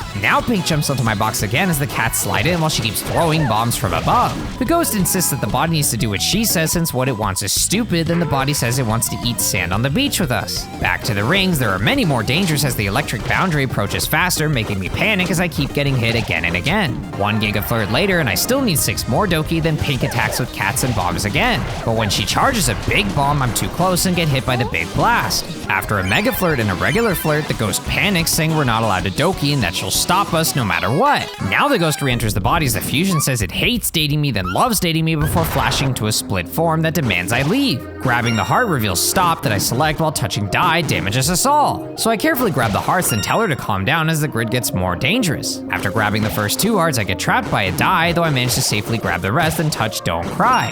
Now it's a long path to the end and I'm chased by dies as one catches up and sends me back. So I carefully chase after one while taking breaks on the sides until I finally manage to sprint my way all the way to the It's Okay. The Doki meter resets as 25% mercy is added, but the damaged body still wants to date us. The ghost asks what's happening to them as Rousey explains the body's heart can't take doing the dates alone. The body needs the ghost to survive, so the ghost thinks it needs to hurry and get rid of us. But then Rousey insists that the body deserves to say too, as it says it wants to date us, go back to school, and have friends. The ghost asks why it can't just be them and why the body needs someone else. But the body just says mew, then the ghost says she'll show it where her Dokis come from. So she wants my help with her final date as the ghost admits that her heart really was beating, but it was only because when we flirted with the body, she got scared. After finally finding herself, she felt like she was losing herself and didn't want the body to be anyone else's. She only wanted the body to be hers because she hates herself. So if she became something she loved, wouldn't that fix it? But puppeting the body around is only hurting it, so if she wants them to be together, she'll have to love them both. The body wants to be with her too, and if they just listen to each other, then they can balance being together. The ghost never wants to be apart again as the two fuse back together, ending the fight. Pink feels together and thanks us since now they can be in harmony forever. But then Susie brings up the dark fountain, which surprises her, that makes her cry as she calls us bullies. She just wants to be like this since when she saw Asgore's doll, she knew it was her. She's been possessing this body since then, but once she came to this world, she could move and talk as an animated cat girl. She cries about us taking that away, but Rousey insists that this world is too dangerous to keep. Though Susie doesn't want to ruin her life, so she offers to let her come to our place since we have a world like this where she can keep being a cat girl. Pink cheers up, then thanks us with tears of joy since her hopes and dreams are glowing. But then Orange jumps out, asking if that means Pink is leaving. Pink is speechless, then collapses in tears since she doesn't want to leave everyone behind. But Rousey clarifies that she doesn't have to leave yet since we haven't reached the fountain. So Pink calms down, then tells Orange that she'll stay with her till the end. Orange excitedly says she'll stay with her too, then Pink tells us to get the heck out before leaving with Orange. Once Susie and Rousey leave, Pink rushes towards me, telling me to wait. Then Pink says her body forgot to give me something that they've somehow had since they got here. She gives me a shadow crystal, then asks if her body's done, but it wants to give me something else, which ends up being a kiss. Pink gets surprised and angry as her body says goodbye to me, then they leave. I want a weapon or armor, not a kiss! Back in the previous room, I noticed that Susie and Rousey both have Dark Vine titles, then talk to Farrell, who offers to help me find pink coins. But there are none left, so I head up into the next room for us to find Blue. Apparently this is their hidden place and we have a dark road ahead, so they'll help with weapons and armor made from their petals. Even if we might use it to defeat them, they know we should have this power and let us choose 3 of them. Seth specs his armor that makes us invulnerable longer after taking damage. Blue Shoes is a weapon for Rousey that makes Pacify cost 0 TP. Aqua Knife is a weapon for me that makes it easier to get critical hits. Yellow Hat is armor that makes spells 20% stronger. Glove is Susie armor that makes Scythemare cheaper to cast. And Green Apron is armor that slightly recovers HP when defending. So I choose the Seth specs, which also raise defense by 4 and magic by 6, then the Blue Shoes, which also raise Rousey's defense by 4 and magic by 6, and finally the Green Apron. Now Blue appears asking if I chose wisely since there are no more pink shards, so they can't help us more unless someone else helps. After learning the Green Apron raises defense by 7, I approach the golden pedestal with the flowery scarf that's apparently Rousey's ultimate weapon. Flowery says Rousey obviously needs it, so I buy the flowery scarf, though Rousey says he won't wear it. Sure enough, he won't equip it, so we head outside then take a shortcut door to the cliffs before walking up to the shop. Now Orange is here with Pink as suddenly Pink's body takes my hand and talks in a low voice that only I can hear. It asks if my hand's okay since she notices I have a cat bite. After pointing out that cats can be nasty creatures, she reveals she once met someone who liked cats so much that they owned a whole hunting pack of them. Even though cats are fickle, they're very good at finding protein, so if I have any protein, I've got to keep it hidden and not let anyone see it. The cats aren't very smart, but once they find a target, they'll never stop chasing it until they get bored. Plus, when they find me, they bite very, very hard, so some people would do anything to escape them, even changing their appearance or going into hiding, which is absolutely terrible. Pink's body has me promise to be careful as suddenly Pink wonders why she's trembling and asks if her body said something. She demands that her body not have conversations without her since communication is key, but her body doesn't respond. Now Pink says she'll be graduating from here soon, but she's not ready to leave her friends behind. behind. If I seal the fountain, she won't stick around since she'll need more time to herself, but she'll be meeting me again and she'll make sure Asgore waters Orange properly. So I leave the shop and take the shortcut door back to Hop Chef for a free tree cake, then return to the castle and head to the cafe. I have Aqua and Seth take a break as Aqua says that's her name and points out she's a girl. Then Orange comes in saying she's a girl and Yellow's a boy, but Yellow shows up saying he's actually a cowboy and Green's a chef. Seth's happy until realizing that they owe Green $5 and Yellow says they're gonna beat them with hammers for their crimes as Seth panics then runs away. Now for Aqua and Orange, Aqua barely recognizes her since she looks so human. Orange happily talks about how trained and strong she is, then Aqua points out her hands became swollen and round from training. But Orange explains those are gloves, then Aqua realizes her hands aren't swollen and round, so Aqua says she doesn't look human as Orange cries, saying she does. For Seth and Orange, Seth sketched an ideal body type for her as a human. Orange takes a look and notices how big the eyes are along with the triangular ears on top of the head. Apparently Seth did a lot of research on this one, but Orange calls them an idiot, saying this doesn't look like her at all. But of course it doesn't, as Seth is surprised at her anger, though then Blue twirls in explaining that Orange wants them to see the beauty in her current self. After Orange calls Seth a bully for not drawing her abs, Yellow slides in upset that Seth didn't draw a smiley face on the sun as Orange agrees and calls them a jerk. Now for Yellow and Orange, he says she's missing something to be human, so she asks what? Suddenly a hat appears on her head as Yellow says she now looks perfect. Orange laughs and says she's Yellow with howdy howdies, but then Yellow panics, wondering who he is. She says she was joking that he's Yellow, but he points out that she has the hat. Now for Green and Orange, she's happy to have time to themselves since Blue and Yellow are sweet and sappy while Seth and Aqua are always making trouble. But when she's alone, she knows Green always has her back since she loves to eat and they're a chef. Though Green behaves awkwardly, which Orange questions as Rousey comes from behind, thanking for the delicious back platter, then Susie does the same, surprised by Green's amazing food made behind their back. Then even Starwalker joined as Orange cries, insisting she doesn't care since she has her own mini Starwalker, but it's not original. Now for Blue and Orange, she asks for famous advice, then Blue says move like a butterfly, sting like a bee. So Orange thinks she needs to have wings and a stinger like humans, but Blue says humanity is in the eye of the beholder. Now Orange wonders how many eyes she's supposed to have as Aqua rushes in showing 3, but Orange thought it was 2. Aqua then shows 1 big eye as Orange gets frustrated from the random numbers. Seth's been trying to tell Aqua that as she calls Seth 4 eyes, then Yellow walks in shocked, but Seth explains that it was an insult, which confuses Aqua. For Blue and Orange too, Orange asks if Blue's seen her missing spare gloves, and Blue admits he took them. Apparently it was to make a gift of Blue butterfly gloves, which Orange appreciates before asking to change them back. But Blue just takes the gloves over to Yellow, which makes Orange upset. For Blue and Orange 3, Orange asks for the path of a true human champion as Blue explains the victory won't come from her fists, but rather from conquering her mind's shadow. He believes there's nothing more human than the struggle of the mind, so Orange thinks that to beat the bad guy, she'll have to beat up her own brain. Then Aqua suggests using knives to win more, but Yellow disagrees, suggesting using guns. Orange can't decide, then Seth rushes in, angry at what they're saying since Orange has 2 hands, so she can use both. Now for Orange and Susie, Susie says it's okay if Orange is kinda different, while Orange wonders what she's implying since she's exactly what she wants to be, a human. But then Susie asks why it matters if she's human, as Orange explains it's because that's what they all decided to be. Though when Orange gets insecure about her appearance, Susie says that whatever Orange is cool since she can just be Orange. She can't do a bad job just being who she is, which gets her thinking as she appreciates Susie being nice. Susie thanks her, then she apologizes for calling Susie a bully, which Susie accepts since she's used to it. But then Orange tells her to get not used to it, which Susie is still working on. Now for Orange and Rousey, apparently Susie wanted Rousey to talk to Orange and apologize to her for calling her a mouse since he didn't realize how it made her feel. Orange rudely accepts the apology, then calls it embarrassing how much Rousey was projecting, which confuses him. She calls him a big ugly rat, which catches him off guard as she mentions his name starts with an R, plus he has big floppy ears. Before Rousey can say he's not, she mocks him for not having boxing gloves or headwear since most humans have headwear. Rousey gets upset at being told he needs a hat as he calls himself cute and shows his paw pads, and Orange suddenly cries and gives in, admitting that it's cute.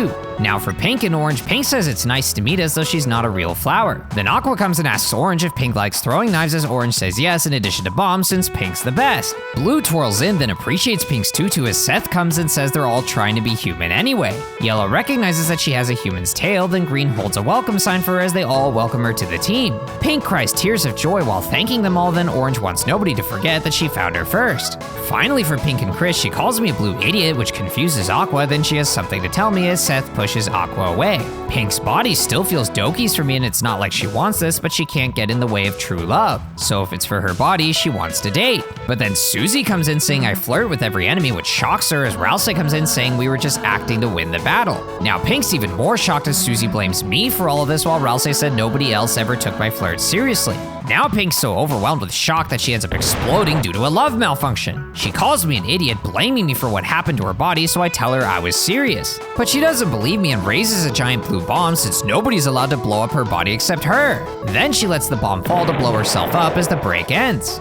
Finally, I head all the way back to the top of that big room, then explore right to find Orange, who says that beating one of them is nothing, so how about all of them? Suddenly, Seth and Aqua come in for their final combo attack while I quickly slash the book but get hit by knives. Though after I bust her the book and slash it several more times, I eventually manage to fully destroy it. But now Blue and Yellow jump in with their ultimate cowboy hat as I carefully stay between the lines. Once the final lines pass, the hat is vulnerable, so I bust her, then slash it again and again as the next wave of lines attack. These are much harder to squeeze between as I sadly get hit, but once they fully pass, I bust her and slash the hat to fully destroy it. Now Orange swarms me with her fists, so I slash them back to back to launch them away as suddenly a large fist punches down, launching shockwaves. Each time the large fist punches down, I slash multiple times to damage it, but then a second big fist also punches down. So I do my best to jump over their shockwaves and slash the fists while they're vulnerable again and again until they both face each other.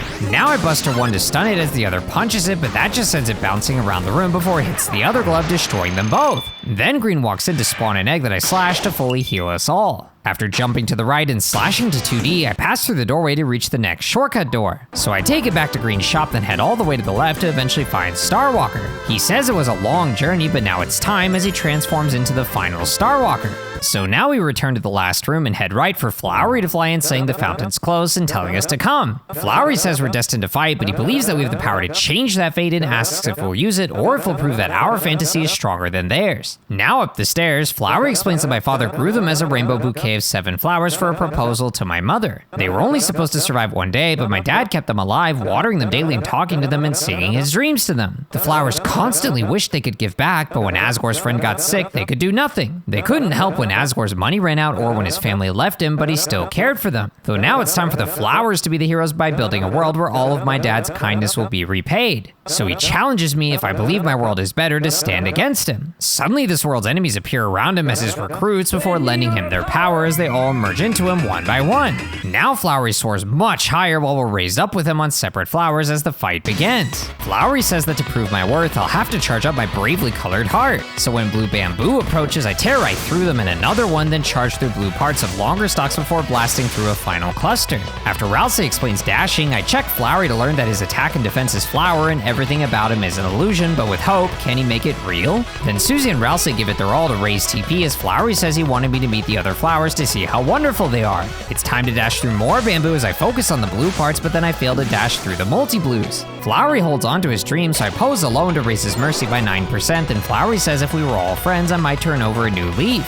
Suddenly he turns blue and charge kicks me as I fail to counter. Then he repeats it again for another hit, but I counter the following one as he spams again and again. After I counter the last, Flowery realizes I've decided that my world and fountain are more important than theirs. Suddenly thorny vines chase from behind as I dash into bamboo to boost ahead again and again. One more pose, he adds 1% mercy as Flowery suggests a branch where we didn't have to fight, which would be called the pacifist route. Now Flowery charges me again, but when I counter, a spinner bounces off that falls back towards me as Flowery charges into me again and again. Thankfully, I managed to counter the last 3 charges, then Flowery says he won't let Asgore down. The thorny vines charge me again as I boost through layers of bamboo while dodging cactuses over and over again to survive the attack. Now I act Blow Away Z as my recruits help us blow into Flowery to add 5% mercy. Then Flowery asks if my mother's calling me as I blow at his hair myself for another 5%. But Flowery says that won't stop him, plus I'm not the only one who can act as he suddenly blows petals at us for 10% mercy on Susie and Ralsei. Flowery insists he won't lose since his friends have his back, then he asks Seth if they remember the patterns he taught them. Seth says they improved them and demonstrates this as I dash through blue walls while touching green words and trying to avoid the white ones. Now Flowery tells Aqua to play knife cutting game as Aqua happily agrees. Touching blue lily pads bounces me over the knives, but one cluster manages to hit me as I eventually make it out. Now I spin to mercy all 3 of them as Aqua wants to play with Asgore and Seth wants to get smarter for him. This time their word attack has 2 layers of white words, making them harder to avoid, but I still manage to dodge most of them. One more spin mercies Seth and Aqua away as now Orange and Green join with Flowery telling Orange to be brave. Orange insists we won't beat their combo as Flowery charges me twice back to back before Orange charges for 2 attacks of her own. Now Flowery Flowery offers Green a $999 tip as Green nods, then Flowery tag teams, charging attacks at me with Orange yet again. But this time Green also shows up, dropping swarms of fire that rush towards me while Flowery and Orange still alternate charges. Orange wonders if Asgore will be proud of her courage as thorny vines rush me down again, but the bamboo sections are much smaller and harder to consistently reach. And now I praise Flowery to mercy all three of them as Orange is confused why I won't lose. But Flowery tells her not to cry, then I praise again to mercy Green and Orange away. Suddenly Blue and Yellow drop in here to play their part, so as the thorny vines charge me, now blue flowers spawn ahead before getting shot into circles of butterflies that sadly hit me again and again. Now Flowery tells Yellow that justice rides together as Yellow agrees, then I try the Justice Act. Ralsei says he's gonna finish this by proving without a doubt that Flowery isn't so innocent. Ralsei claims we were jailed illegally as I choose the bitten moss for evidence, which adds mercy as Ralsei points out the moss was our prison food. Innocent people don't belong behind bars, but Flowery then claims that we're thieves since we stole the petal feather. Ralsei explains that it was a gift from Aqua, but Flowery says it wasn't hers to give away. So imprisoning petals appear as Flowery threatens jail, then Ralsei quickly takes credit for the entire crime. He apologizes to us, then tells us to finish this without him as the petals sweep him away. Flowery's impressed, but insists it won't help us reach the fountain. Then he claims he doesn't need a trial to expose the truth because they've watched me since I was a child and know that I've changed. He doesn't know what I'm planning, but if it involves Asgore, then he's gonna stop me. After telling me to feel and smell the power of flowers, it's time to dash through bamboo again, but the blue parts keep getting smaller and smaller, then Flowery splits into 4 clones that each charge into me one by one, back to back. The final clash launches Flowery back while swarms of spinners fall towards me, though I manage to avoid them as Susie looks at me since she has an idea. So I listen to Susie's idea as she points out that the flowers we're riding on stopped going up a while ago. So to reach the fountain, we'll have to find another way. Suddenly Susie lies to Flowery that Asgore's falling over there, so Flowery turns to check, then Susie grabs onto me and throws me really high up. Catching onto a garden screen, I dash up into bamboo as Flowery notices me, so I quickly follow the narrow path as vines chase behind, then I dash up again. The path gets narrower as I struggle to rush through, but manage to boost up again into a path with sharp turns. I keep running into the sides as the vines nearly catch up, but thankfully I boost up just in time again and again as Flowery says nobody outspeeds a flower. After I finally make it all the way to the top, Flowery catches up saying I almost got past him, but that'll never lose to me because he's not alone. Suddenly the other 6 flowers appear around him as he tells me to watch and learn the true power of friendship. Now they all fuse into him as I dash forward to approach his rainbow form. Suddenly he channels an explosive charge attack and flies over me for 60 damage. So this time I jump slice to push him back, then he charges again, so I jump slice once more. Now he charges low, but I slash him back again, then he charges faster and faster, but I do my best to keep repelling him. Suddenly he does an extra slow charge that I manage to strike for a cinematic clash while the other flowers join him in pushing back against me. But now my attack bar appears as I wait for the right moment, then critically strike them back.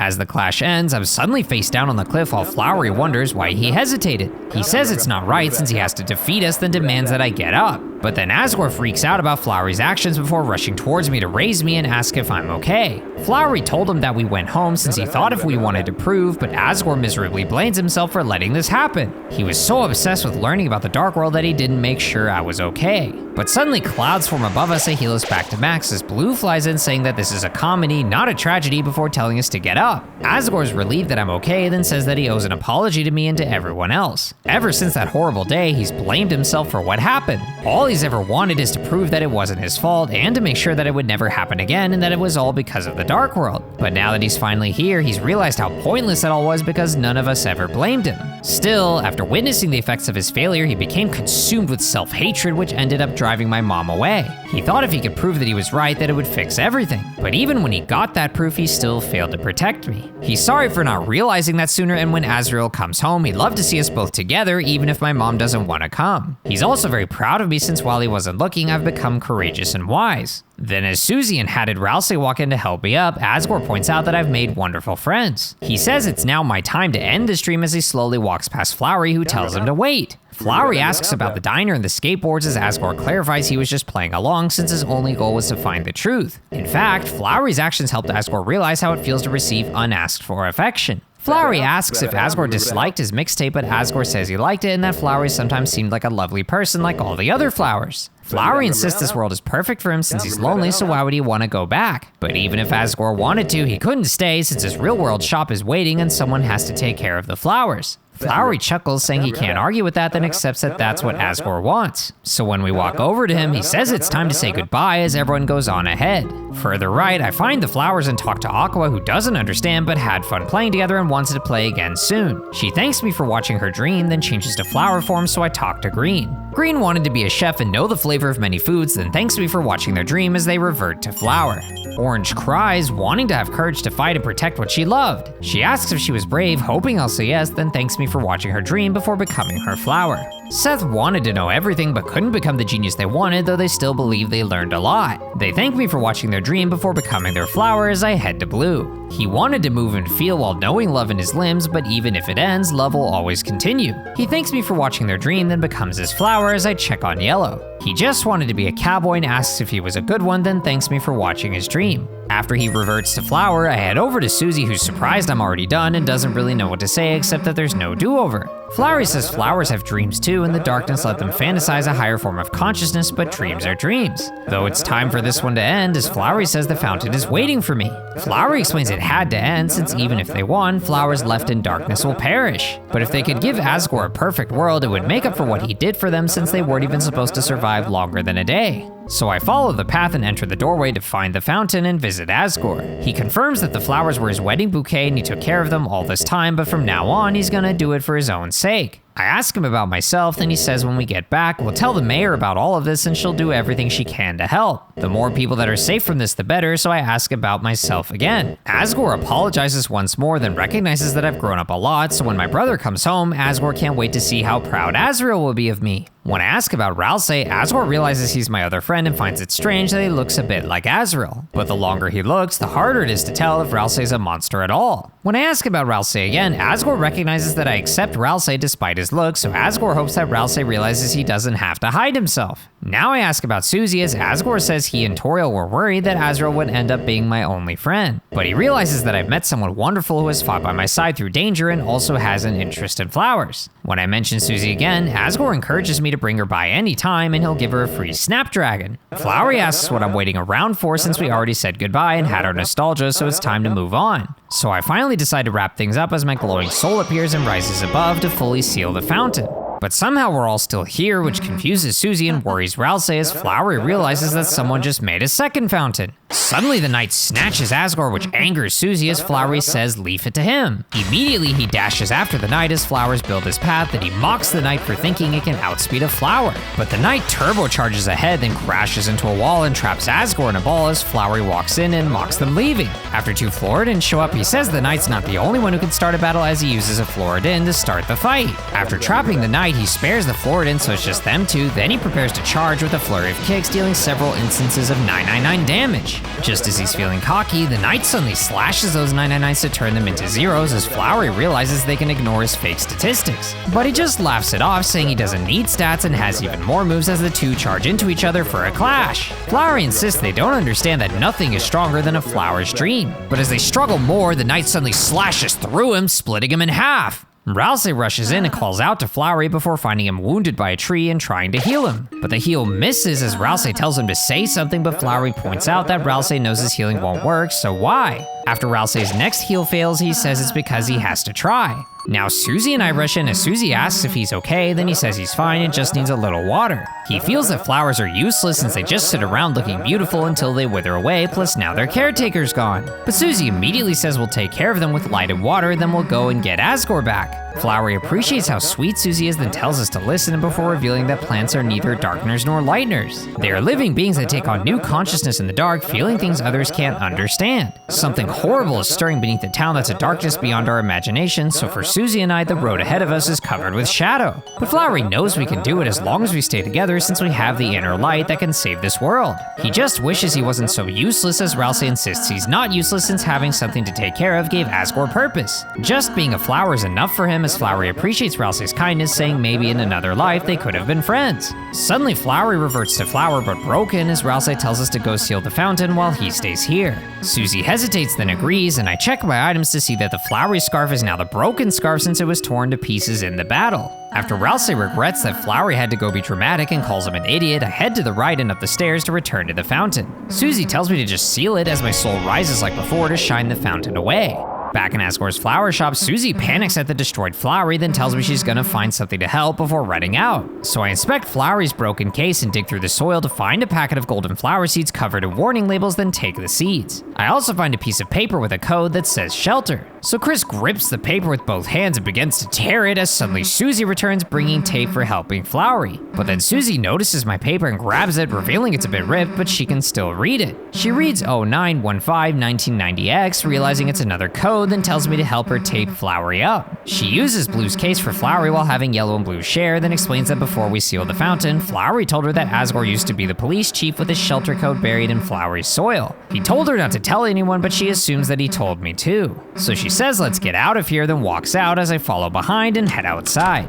Back to reality, she says we couldn't stop them and worries about who else will be taken in if they're in danger. Since she's lost in thought, I check my phone to notice a bunch of missed calls, but now Chris only looks at the back. The seeds can't be used right now, so I talk to Susie, who says this might be the worst timing, but she asks if I'd walk her home since there's something she wants to talk to me about. I tell her I'll walk with her as she thanks me, then follows behind. So I guide her towards my house, but she says that's not what she meant and thanks me, then says not to worry about her staying over for a while. Now I head to the lower street and walk all the way to the right, then check the door as Susie says that's not what she meant. Exploring even lower, Susie says we make a pretty good team and has been thinking about that, thinking about us. Finally, I walk us all the way to the right and up to the school as Susie says that since our first adventure, it feels like all of this has been our special Chris and Susie thing that no one can take away. Our secret, our adventures, our thing that's just better if it's just the two of us. She asks if I feel the same way, then awkwardly says yeah as we head inside. Heading up the middle, Susie walks over to the supply closet then explains that this can't just be our adventures anymore. People are in danger. My dad is in danger, so we can't mess up anymore and have to tell someone. Someone closer to the shelter codes who can help us fight. She says this can't just be a me and her thing since it needs to be Noelle's thing too. Now Susie enters the door and prepares to close it while looking at me and thanking me for walking her home. Landing in Castletown, she's immediately welcomed by all the Darkners who begin construction on the area to welcome Noelle as even her own room is made. Then Susie sleeps in her bed as Rousey quietly brings in a slice of cake, leaving it on the floor. Back to Chris, they look disappointed before slowly walking away, but our adventure will continue in chapter 6.